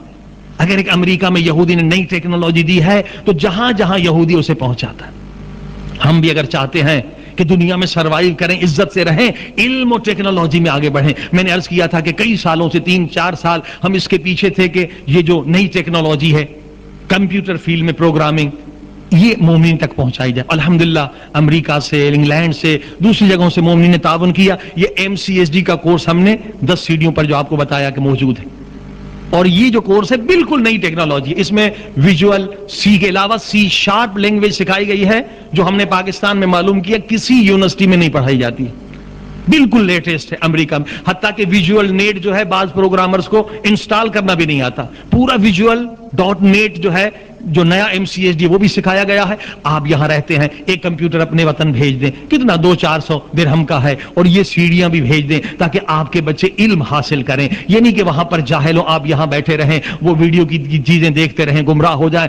آج کل پاکستان میں کیا کچھ نہیں، ہیروئن ہے، گندی فلمیں ہے، سب کچھ ہے. اب ماں باپ یہاں بیٹھے، ماں کیا کرے گی؟ آپ اپنے بچوں کی تربیت کریں، علم و ٹیکنالوجی میں آگے بڑھیں. اب یہ 10 سیڑھیاں آپ کے پاس موجود ہیں، آپ آرام سے. اور یہی کورس جو ہے مثلا پاکستان میں 3 لاکھ 4 لاکھ روپے لوگ لیتے ہیں، پھر بھی صحیح نہیں سکھاتے. ایک مومن نے جو پورے پاکستان میں اس نے سب سے پہلے MCSD کیا اور سب سے پہلے اس نے پرائز بھی لیا، اس وقت امریکہ میں ہے، بہترین کورس بنا ہے، ہر مومن کو سیکھنا چاہیے. اردو زبان میں ہے، 8 سال کے بچے کو بٹھایا ہے، وہ بھی سمجھ گیا تو آپ بھی سمجھ سکتے ہیں. اس سے کیا ہے، آپ تبلیغ کر سکتے ہیں انٹرنیٹ پر. مثلا انٹرنیٹ میں بہت سارے گروپ ہیں، نیوز گروپ ہے. آپ ایک پیغام مولا، مثلا آج کی مجلس کا پیغام، مولا حسین کی عظمت کا پیغام، مولا علی کی اسلام کی عظمت کا پیغام، آپ ایک 12 صفحے کا پیغام لکھیں. اگر اسی میں یہ بھی سکھایا گیا ہے، آپ اگر چاہیں تو وہ 12 صفحے کا، یعنی ایک مجلس جو ہے آپ 50 لاکھ لوگوں تک پہنچا سکتے. 50 لاکھ لوگوں تک 1 منٹ کا کام ہے، زیادہ سے 10 منٹ اس کو بنانے میں، بھیجنا تو 1 منٹ کا کام ہے. عزیزان گرامی، تبلیغ تب کریں گے جب ہمیں ٹیکنالوجی آئے گی. مثلا اس ٹیکنالوجی کا فائدہ اس سال جو ہماری مجالس تھی کراچی کی، دونوں ریلے ہو رہی تھی پال ٹاک پر.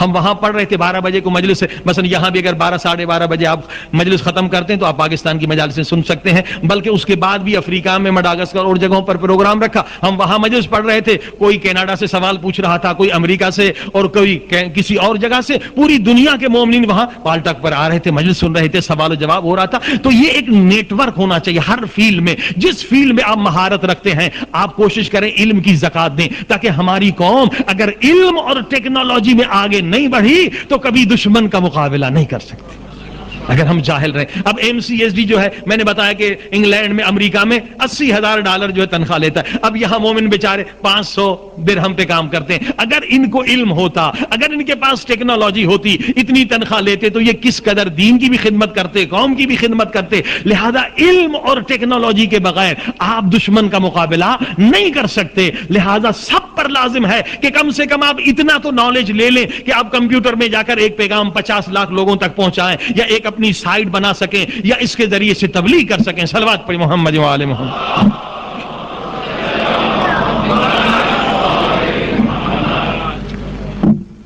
آئیے خدا کی بارگاہ میں چلیں کہ پروردگار ہماری قوم کی مشکلات آسان فرما. اور یہ جو تاجر خون حسین ہے، اگر یہ قابل اصلاح ہیں تو پروردگار ان کی اصلاح فرما.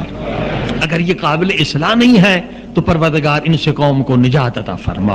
اور عزیزان گرامی، یہ امر بالمعروف کرنا واجب ہے. اگر اسٹیج پہ آ کر کوئی بڑے بڑے نعرے لگاتا ہے مگر 5 منٹ بھی امر بالمعروف نہیں کرتا، اس نے مولا حسین کے خون سے خیانت کی ہے.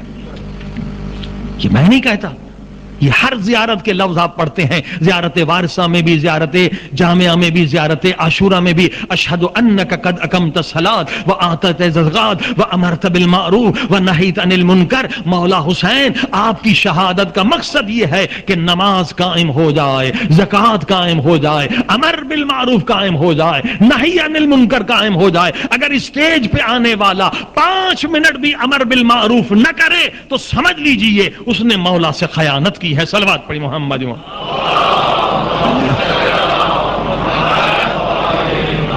آپ پر واجب ہے کہ اسے امر بالمعروف کریں اور ایسے لوگوں سے اجتناب کریں. اب پہلے ایسا تھا کہ ہمارے پاس ممبر پر بولنے والے نہیں تھے، الحمدللہ اب ہمارے حوضوں میں بھرے ہوئے ہیں. کتنے ہمارے طالب علم ہیں، بہترین استطاعت رکھتے ہیں. انہیں لائیے جن کے دلوں میں خلوص ہو، جو تاجر خون حسین نہ ہو، بلکہ جن کے آنے سے امام زمانہ آپ سے راضی ہوں. صلوات پڑھیں محمد.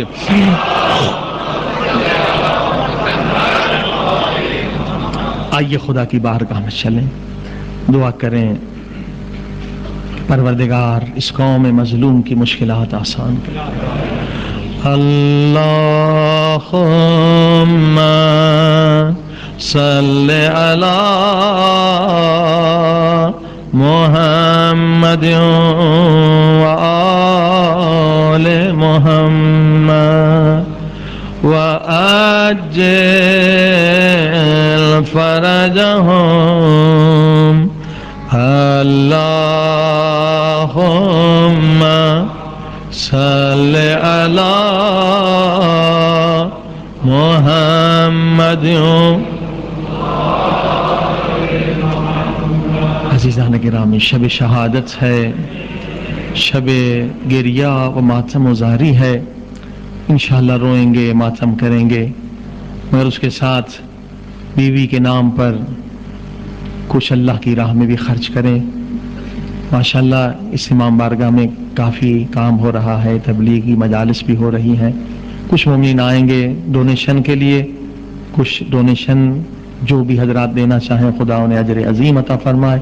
بیوی کے نام پر کچھ خرچ بھی کریں اور آنسو بھی بہائیں تاکہ خدا آپ کو اجر عظیم عطا فرمائے. انشاءاللہ یہ بھی ایک عبادت ہے جو انسان کے قبر میں کام آنے والی ہے. دعا، حقیقت یہ ہے کہ دعا کئی سالوں کے بعد ہم آ رہے ہیں تو ہمیں مشکل لگ رہی ہے یہاں دعا پڑھنے میں. اس کی وجہ یہ کہ گیپ آ گیا ہے. ہم پاکستان میں دعا ابھی حمزہ سمالی 5 سال سے مصائب سے پہلے پڑھتے ہیں، مگر کیونکہ یہاں آپ لوگ اس سے آشنا نہیں ہیں، وہاں لوگ ہمارے ساتھ ہم سے آگے پڑھتے ہیں امام زین العابدین کی دعا. تو اس کے لیے میری یہ گزارش ہوگی کہ اس وقت خوش بختانہ وہ مجالس موجود ہیں جو ہم 5 سال آپ تک نہیں پہنچے، تو ایک علمی گیپ آ چکا ہے مجالس میں. ہمیں فیل ہو رہا ہے جیسے ہم کراچی میں مجلس پڑھتے ہیں آرام سے، لوگ ہمارے ساتھ ساتھ چلتے ہیں دعاؤں میں. یہاں ایسا نہیں ہو رہا ہے. وہاں ماشاءاللہ لوگ ابھی حمزہ دعا سمالی سے کافی آشنا ہو چکے ہیں، کیونکہ ہر محرم میں مصائب سے پہلے 15-10 منٹ، ایک تو وقت بھی یہاں کم ہے، تو انشاءاللہ ہمارے اسٹیج پر باہر آپ کے پاس 2000 کی مجالس بھی پورا اشرہ موجود ہے ویڈیو میں، جو عرفان اسلامی پر ہم نے پڑھا تھا. اس موضوع پر آج تک بالکل منبر سے پڑھا نہیں گیا ہے.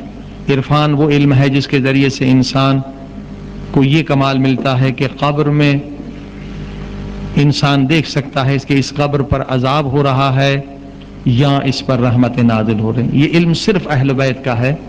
اس پر تقریباً 18-19 گھنٹے کی مجالسیں ہیں. 2000 سن میں ہم نے پڑھی تھی، جو ادھر ہم نے کبھی نہیں پڑھی، وہ سی ڈی موجود ہے. اس کے بعد 2001 اور 2002 کی مجالس. جیسے بعض وقت ہمیں دقت ہوتی ہے، ہم کہتے ہیں ختم اسما کے ختم، جب آپ لوگ جانتے نہیں کہ اسما کے ختم کیا ہے. اس پہ پورا ایک اشرہ ہے 2002 میں کہ اسما کا ختم کیا، ہر اسم کا ختمہ ہوتا ہے. پھر کبھی ہمارے زبان میں آ جاتا ہے، پھر رک جاتے ہیں کہ سوروں کے ختم ہوتے ہیں. لوگ پوچھتے ہیں، ہر مشکل کا حل جو ہے موجود ہے ان 2 اشروں میں.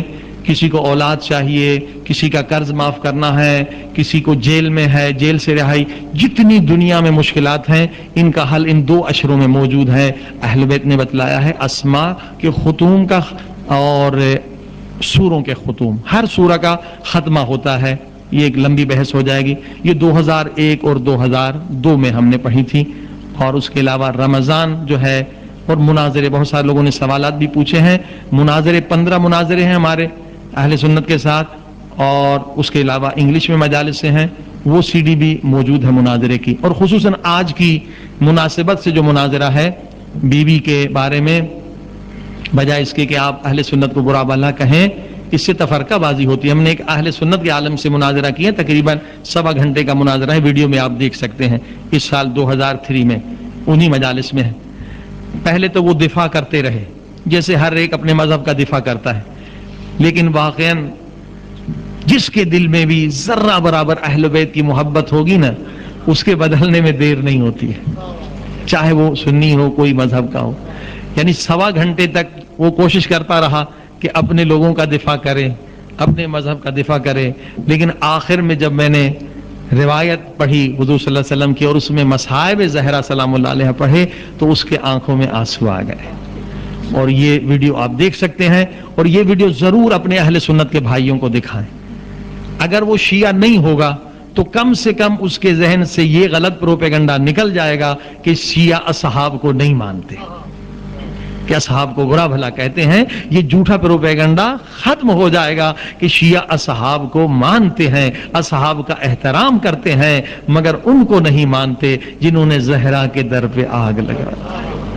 یہ ضرور آپ اپنے اور جہاں جہاں علاقے سے ہیں یہ مناظرہ، کیونکہ بالکل ادب سے محبت سے اس سے بات کی گئی ہے، یہ لوگوں تک پہنچائیں، اس سے بہت تبلیغ ہوگی۔ کتابوں کے حوالے بھی ہیں، عقلی دلائل بھی ہیں۔ میں نے بتایا کہ یہ اس مناظرے کی کامیابی ہے کہ وہ پوری کوشش کرتے رہے اپنے لوگوں کو بچانے کی، مگر حدیث پیغمبر سننے کے بعد اس کے آنکھوں میں بھی آنسو آ گئے۔ تو آئیے آج رونے کی رات ہے، بیوی زہرا کو پرسا دیں۔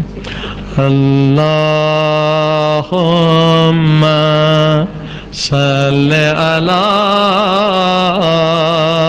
محمد وآل محمد وعجل فرجهم اللہ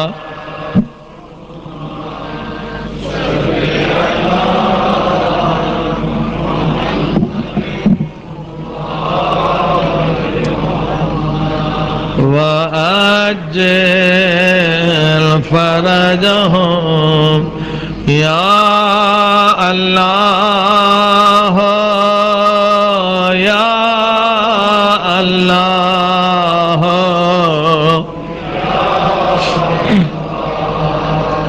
یا اللہ یا اللہ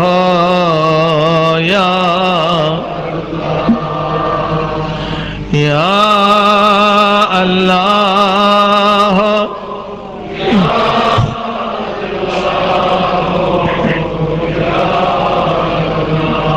او میرے اللہ تجھے واسطہ اس لحظے کا جب جناب زہرا سلام اللہ علیہا نے حضرت فضا سے کہا، فضا ذرا حسنین کے بابا کو بلانا۔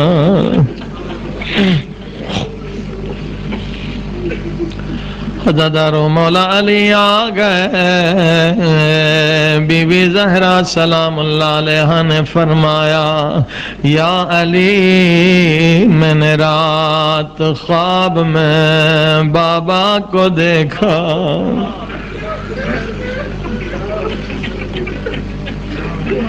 بابا فرما رہے تھے زہرا میں تجھے لینے کے لیے آیا۔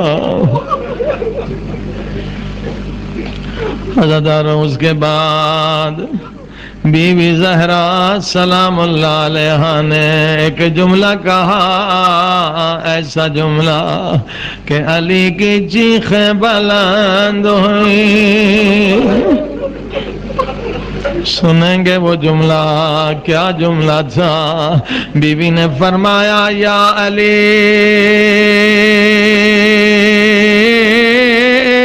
یا علی میں تھوڑی دیر کی مہمان ہوں،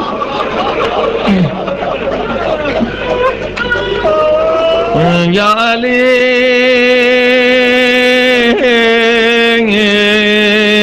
یا علی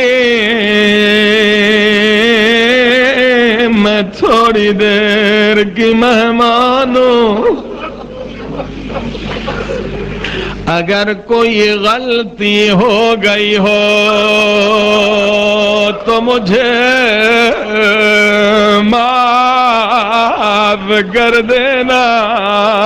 ادادارو غلطی کا نام سننا تھا، علی کی چیخیں بلند یا زہرا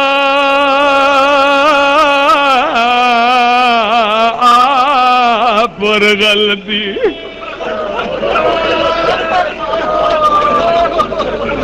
بلکہ میں علی شرمندہ ہوں، تو نے میرے گھر میں آ کے چکیاں بیسی،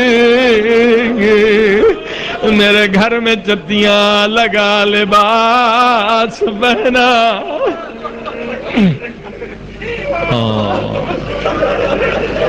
عزادارو آخری وقت میں بی بی زہرا کو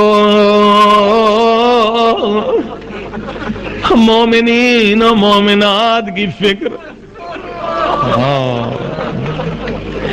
بی بی زہرا نے فرمایا یا علی میں نے اس لیے کہا کیونکہ بابا رسول خدا کی حدیث ہے، بابا نے فرمایا زہرا جو بیوی شوہر سے بد اخلاق ہوگی یا شوہر بیوی سے بد اخلاق ہوگا وہ فشار قبر کے عذاب سے نہیں بچے گا۔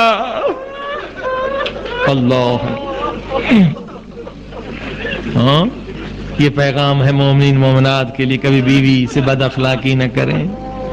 بیوی کو مارنا تو اصل مسلمان کا کام نہیں، بد اخلاقی بھی نہ کرے، شوہر بیوی سے بد اخلاقی نہ کرے۔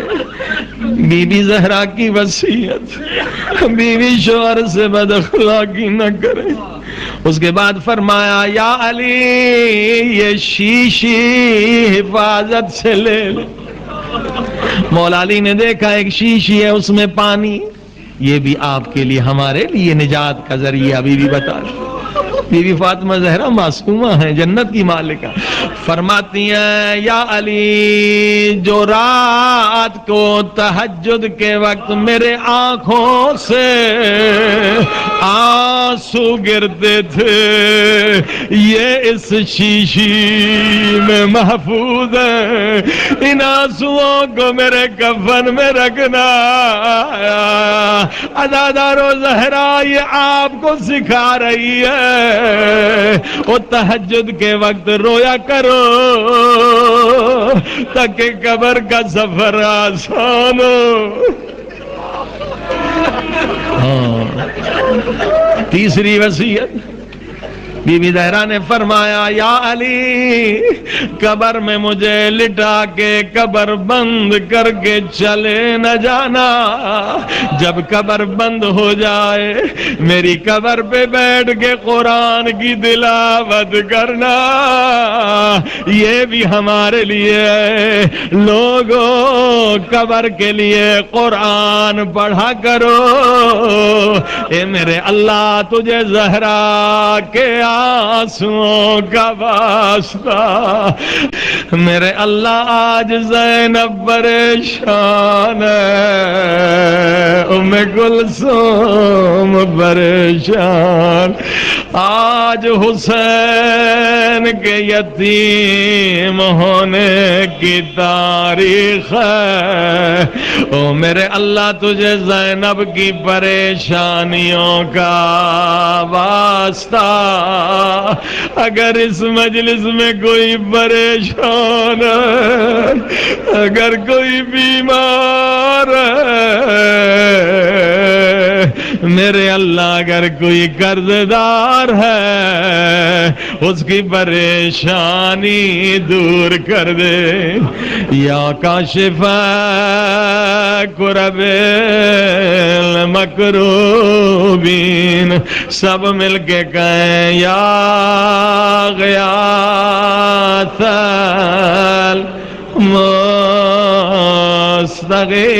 المستغیثین، بلند آواز۔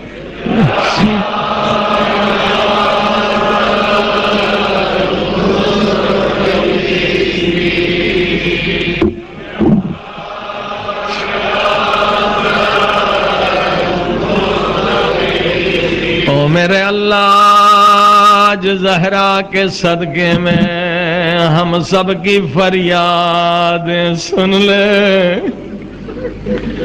آج دور دور سے مومن امیدیں لے کر آئے، بہت سارے بیمار ہیں، انہوں نے التماس دعا کے لیے کہا میرے اللہ آج مجلس سے کوئی خالی نہ جائے، زہرا کے صدقے میں ہم سب کے گناہوں کو بخش دے، ہمارے والدین کے گناہوں کو بخش دے۔ سب مل کے کہیں یا غفار،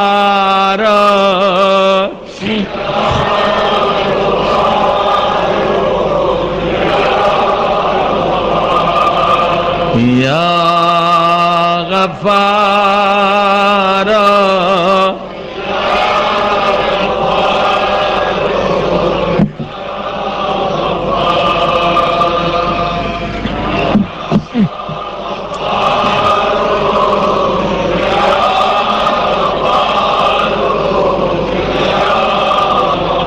اے زہرا سلام اللہ علیہا کے عزادارو،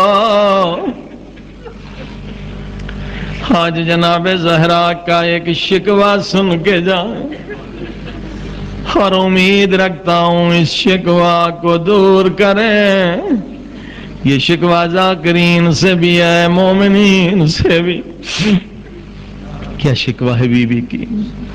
ایک ذاکر ہیں، خواب میں دیکھتے ہیں کالے برقعے میں بی بی ہیں، فرماتی ہیں ذاکر مجھے پہچانو، میں حسین کی دکھیاری ماں فاطمہ الزہرا۔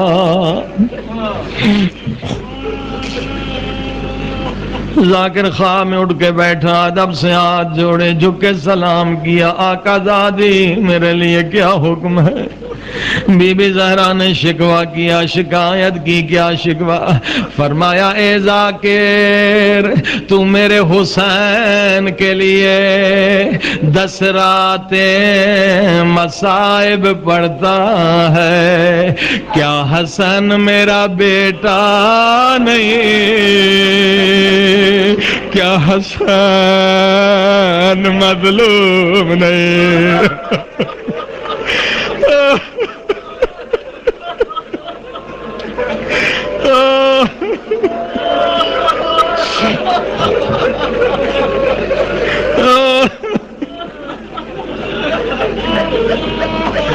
عزادارو جناب زہرا کا شکوہ ہے، حسن کے لیے بھی 10 دن رویا کرو، حسن بھی مظلوم ہے، حسن کی مظلومیت جدا ہے۔ حسین کے پاس جیسے وفادار اصحاب تھے ویسے امام حسن کے پاس نہیں تھے۔ امام حسن نماز پڑھ رہے تھے، ظالم مسلح کھینچ لے گئے، اس قدر مظلوم تھے۔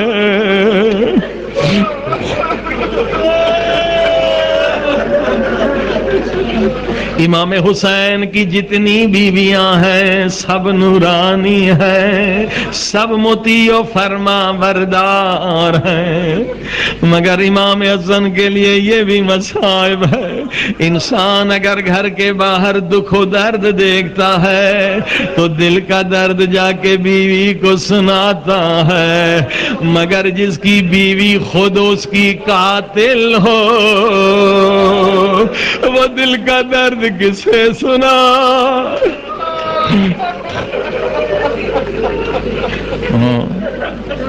اس ظالمہ نے ایسا زہر دیا، ایسا زہر دیا کہ امام حسن نے جب الٹی کی خون کے ساتھ جگر کے ٹکڑے آئے۔ بی بی زہرا تو راضی ہو جا، ہم تیری شہادت پہ حسن کے مصائب پڑھ رہے، تیرا شکوہ دور ہو جا۔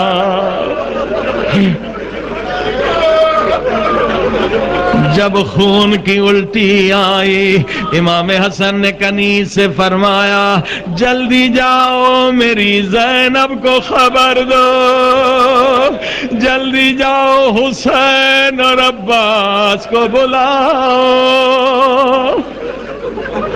یہ قاتلہ سامنے کھڑی تھی، جس نے زہر دیا یہ ملونہ سامنے کھڑی تھی، ہاتھ جوڑ کر کہتی ہے مولا میں نے زہر دیا، مولا اب بی بی زینب آنے والی ہے، میں زینب کو منہ دکھانے کے قابل نہیں، میں حسین کے سامنے نہیں آ سکوں گی، مولا میری مدد کریں۔ سنیں گے امام حسن کتنے مظلوم ہیں، کتنے عظیم ہیں، فرمایا جلدی سے پیچھے کے دروازے سے نکل جا، حسن وہ ہے جس نے اپنی قاتلہ کو بچایا۔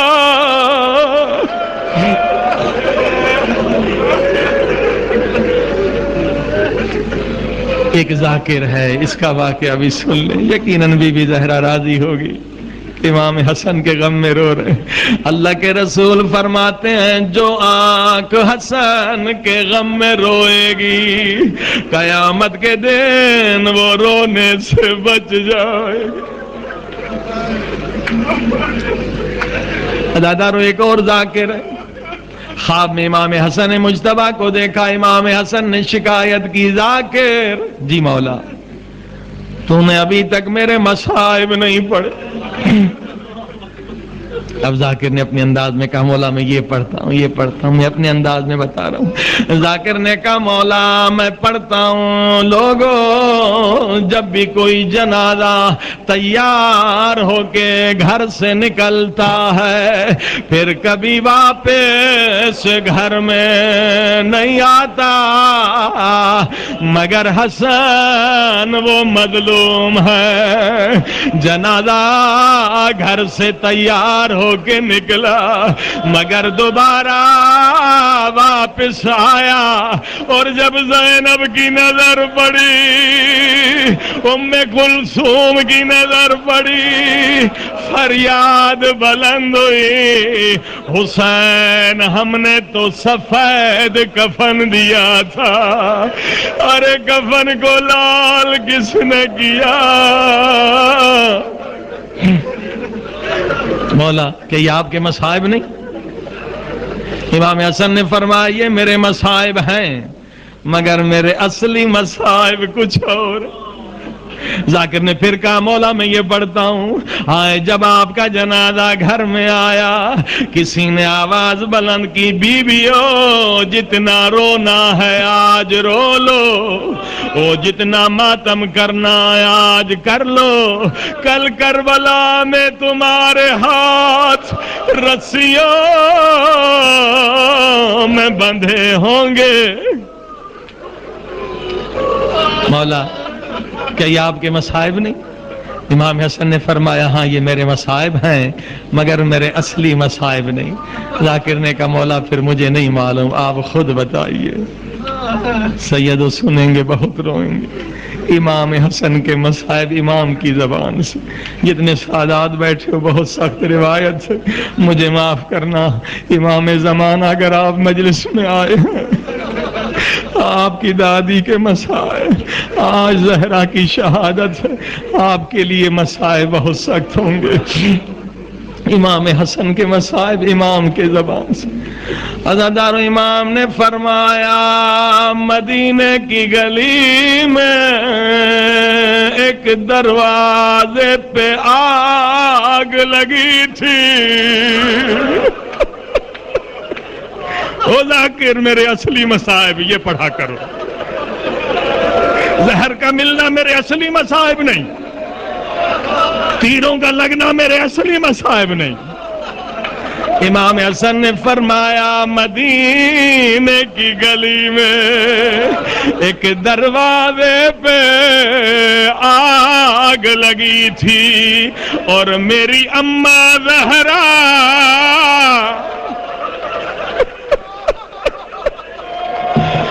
او میری اماں زہرا دروازے اور دیوار کے درمیان میں تھی۔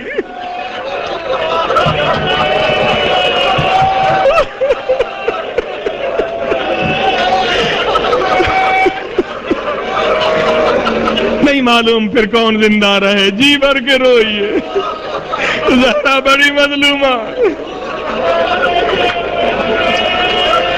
بلند آواز سے روئیے جو رونے کا حق ہے۔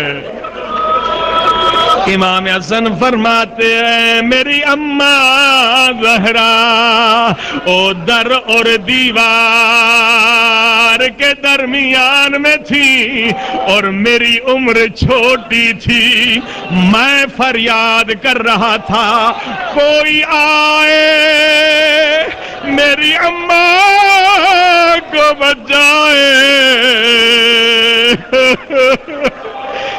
کوئی آئے میری اماں کو بچائے۔ آرام سے روئیے، جی بھر کے روئیے، جو آنسو گر رہے ہیں اتنے گناہ مٹ رہے ہیں۔ جب میں کہوں گا پھر زیارت لے آئیے گا، پورے مصائب سنیے۔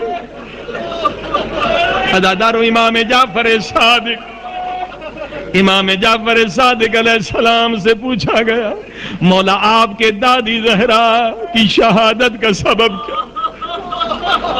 ازادارو یہ بڑی سخت روایت، یہ جو جوشیلے مومنے ہیں سروں پہ ٹکریں مارتے ہیں، اس سے پہلے کہ میں مصائب پڑھوں ان کا حال برا ہو جائے، جو نزدیک بیٹھے ہو ان کو زخمی ہونے نہ دینا۔ بڑی سخت روایت، شہادت کا سبب سنیں گے نہ بہت روئیں گے، مگر اندھیرا بھی ہے، ان مومنین کا خیال رکھنا جن کا دل نرم ہے، برداشت نہیں کرتے۔ امام سے پوچھا گیا مولا آپ کے دادی زہرا کی شہادت کا سبب کیا؟ امام نے فرمایا ظالم نے دروازے کو آگ لگائی، دروازے کے پیچھے میری دادی زہرا تھی، دروازے کے پیچھے میری دادی زہرا تھی، میری دادی کے پیچھے دیوار تھی، کسی ظالم نے او دروازے کو لات ماری۔ اوشیو برداشت کر سکو گے، سن سکو گے؟ دروازے میں آگ لگی تھی، کسی ظالم نے دروازے کو لات ماری۔ امام فرماتے ہیں اس دروازے کے اندر ایک کیلا تھا، اس دروازے کے اندر ایک میخ اور کیلا تھا، ظالموں نے دروازے پہ زور دیا، وہ کیلا میری دادی زہرا کے بازو میں، او بازو میں داخل ہو گیا۔ تو ماتم کرو، پورا مصائب سنو۔ ہاں زہرا کی کیا حالت ہے، آگ کا دروازہ اوپر ہے، اس دروازے کے اندر کیلا ہے، زہرا کے بازو میں ہے، ادھر حسن فریاد کر رہے ہیں کوئی آئے او میری اماں کو بچائے۔ بس آخری جملہ ادادارو، جناب زہرا نے اس وقت کس کو مدد کے لیے پکارا؟ جناب زہرا نے علی کو مدد کے لیے نہیں پکارا۔ جناب زہرا کو پتا نبی نے وصیت کی تھی یا علی تلوار نہ اٹھانا، چاہے گھر پہ آگ لگا دی جائے۔ جب در و دیوار کے درمیان بیوی تھی، علی کو مدد کے لیے نہیں پکارا، حسن حسین چھوٹے تھے، حسن حسین کو مدد کے لیے نہیں پکارا۔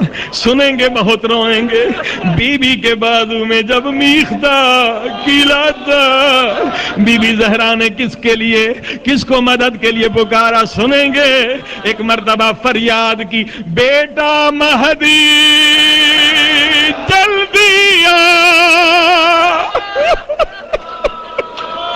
او بیٹا مہدی جلدی آ، میرے قاتلوں سے بدلہ لے کے آئیے تابوت زہرا،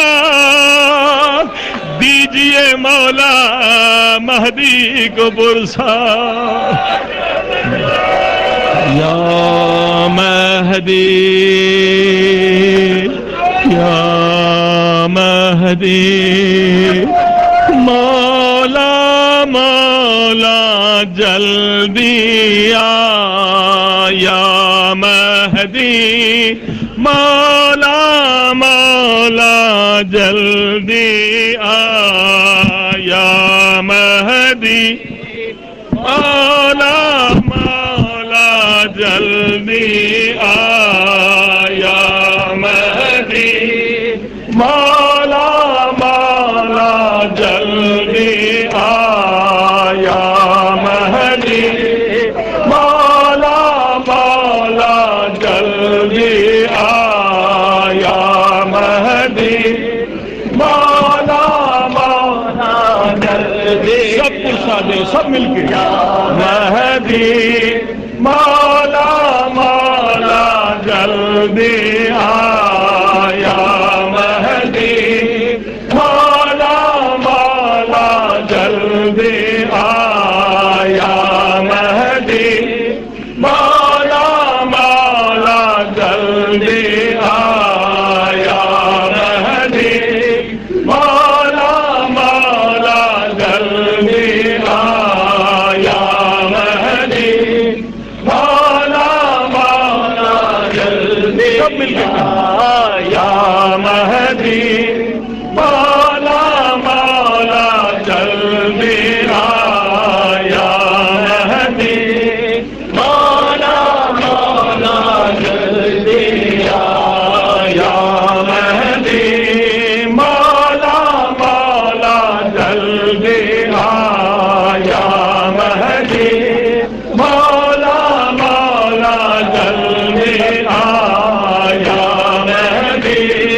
مولا مولا جلدی آ یا مہدی مولا مولا جلدی آ یا مہدی مولا مولا جلدی آ یا مہدی مولا مولا جلدی آ امام زمانہ اس وقت آپ کہاں ہیں مولا کربلا میں ہے یا نجف میں ہے مکے میں ہے یا مدینے میں ہے یا ٹوٹی ہوئی قبر زہرا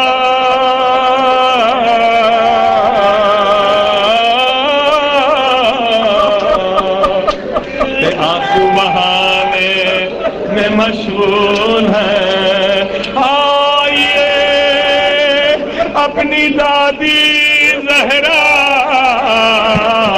کی قبر بنائیے امام زمانہ امام زمانہ آئیے جلدی آئیے اپنی دادی زہرا کی قبر بنائیے وہ ٹوٹی ہوئی قبر زہرا جس پر نہ کوئی رات کو چراغ جلانے والا ہے نہ کوئی دن کو سایہ بنانے والا یا مہدی مولا مولا جلدی آ یا مہدی مولا مولا جلدی آ یا مہدی مولا مولا جلدی آ یا مہدی مولا مولا جلدی آ یا مہدی مولا مولا جلدی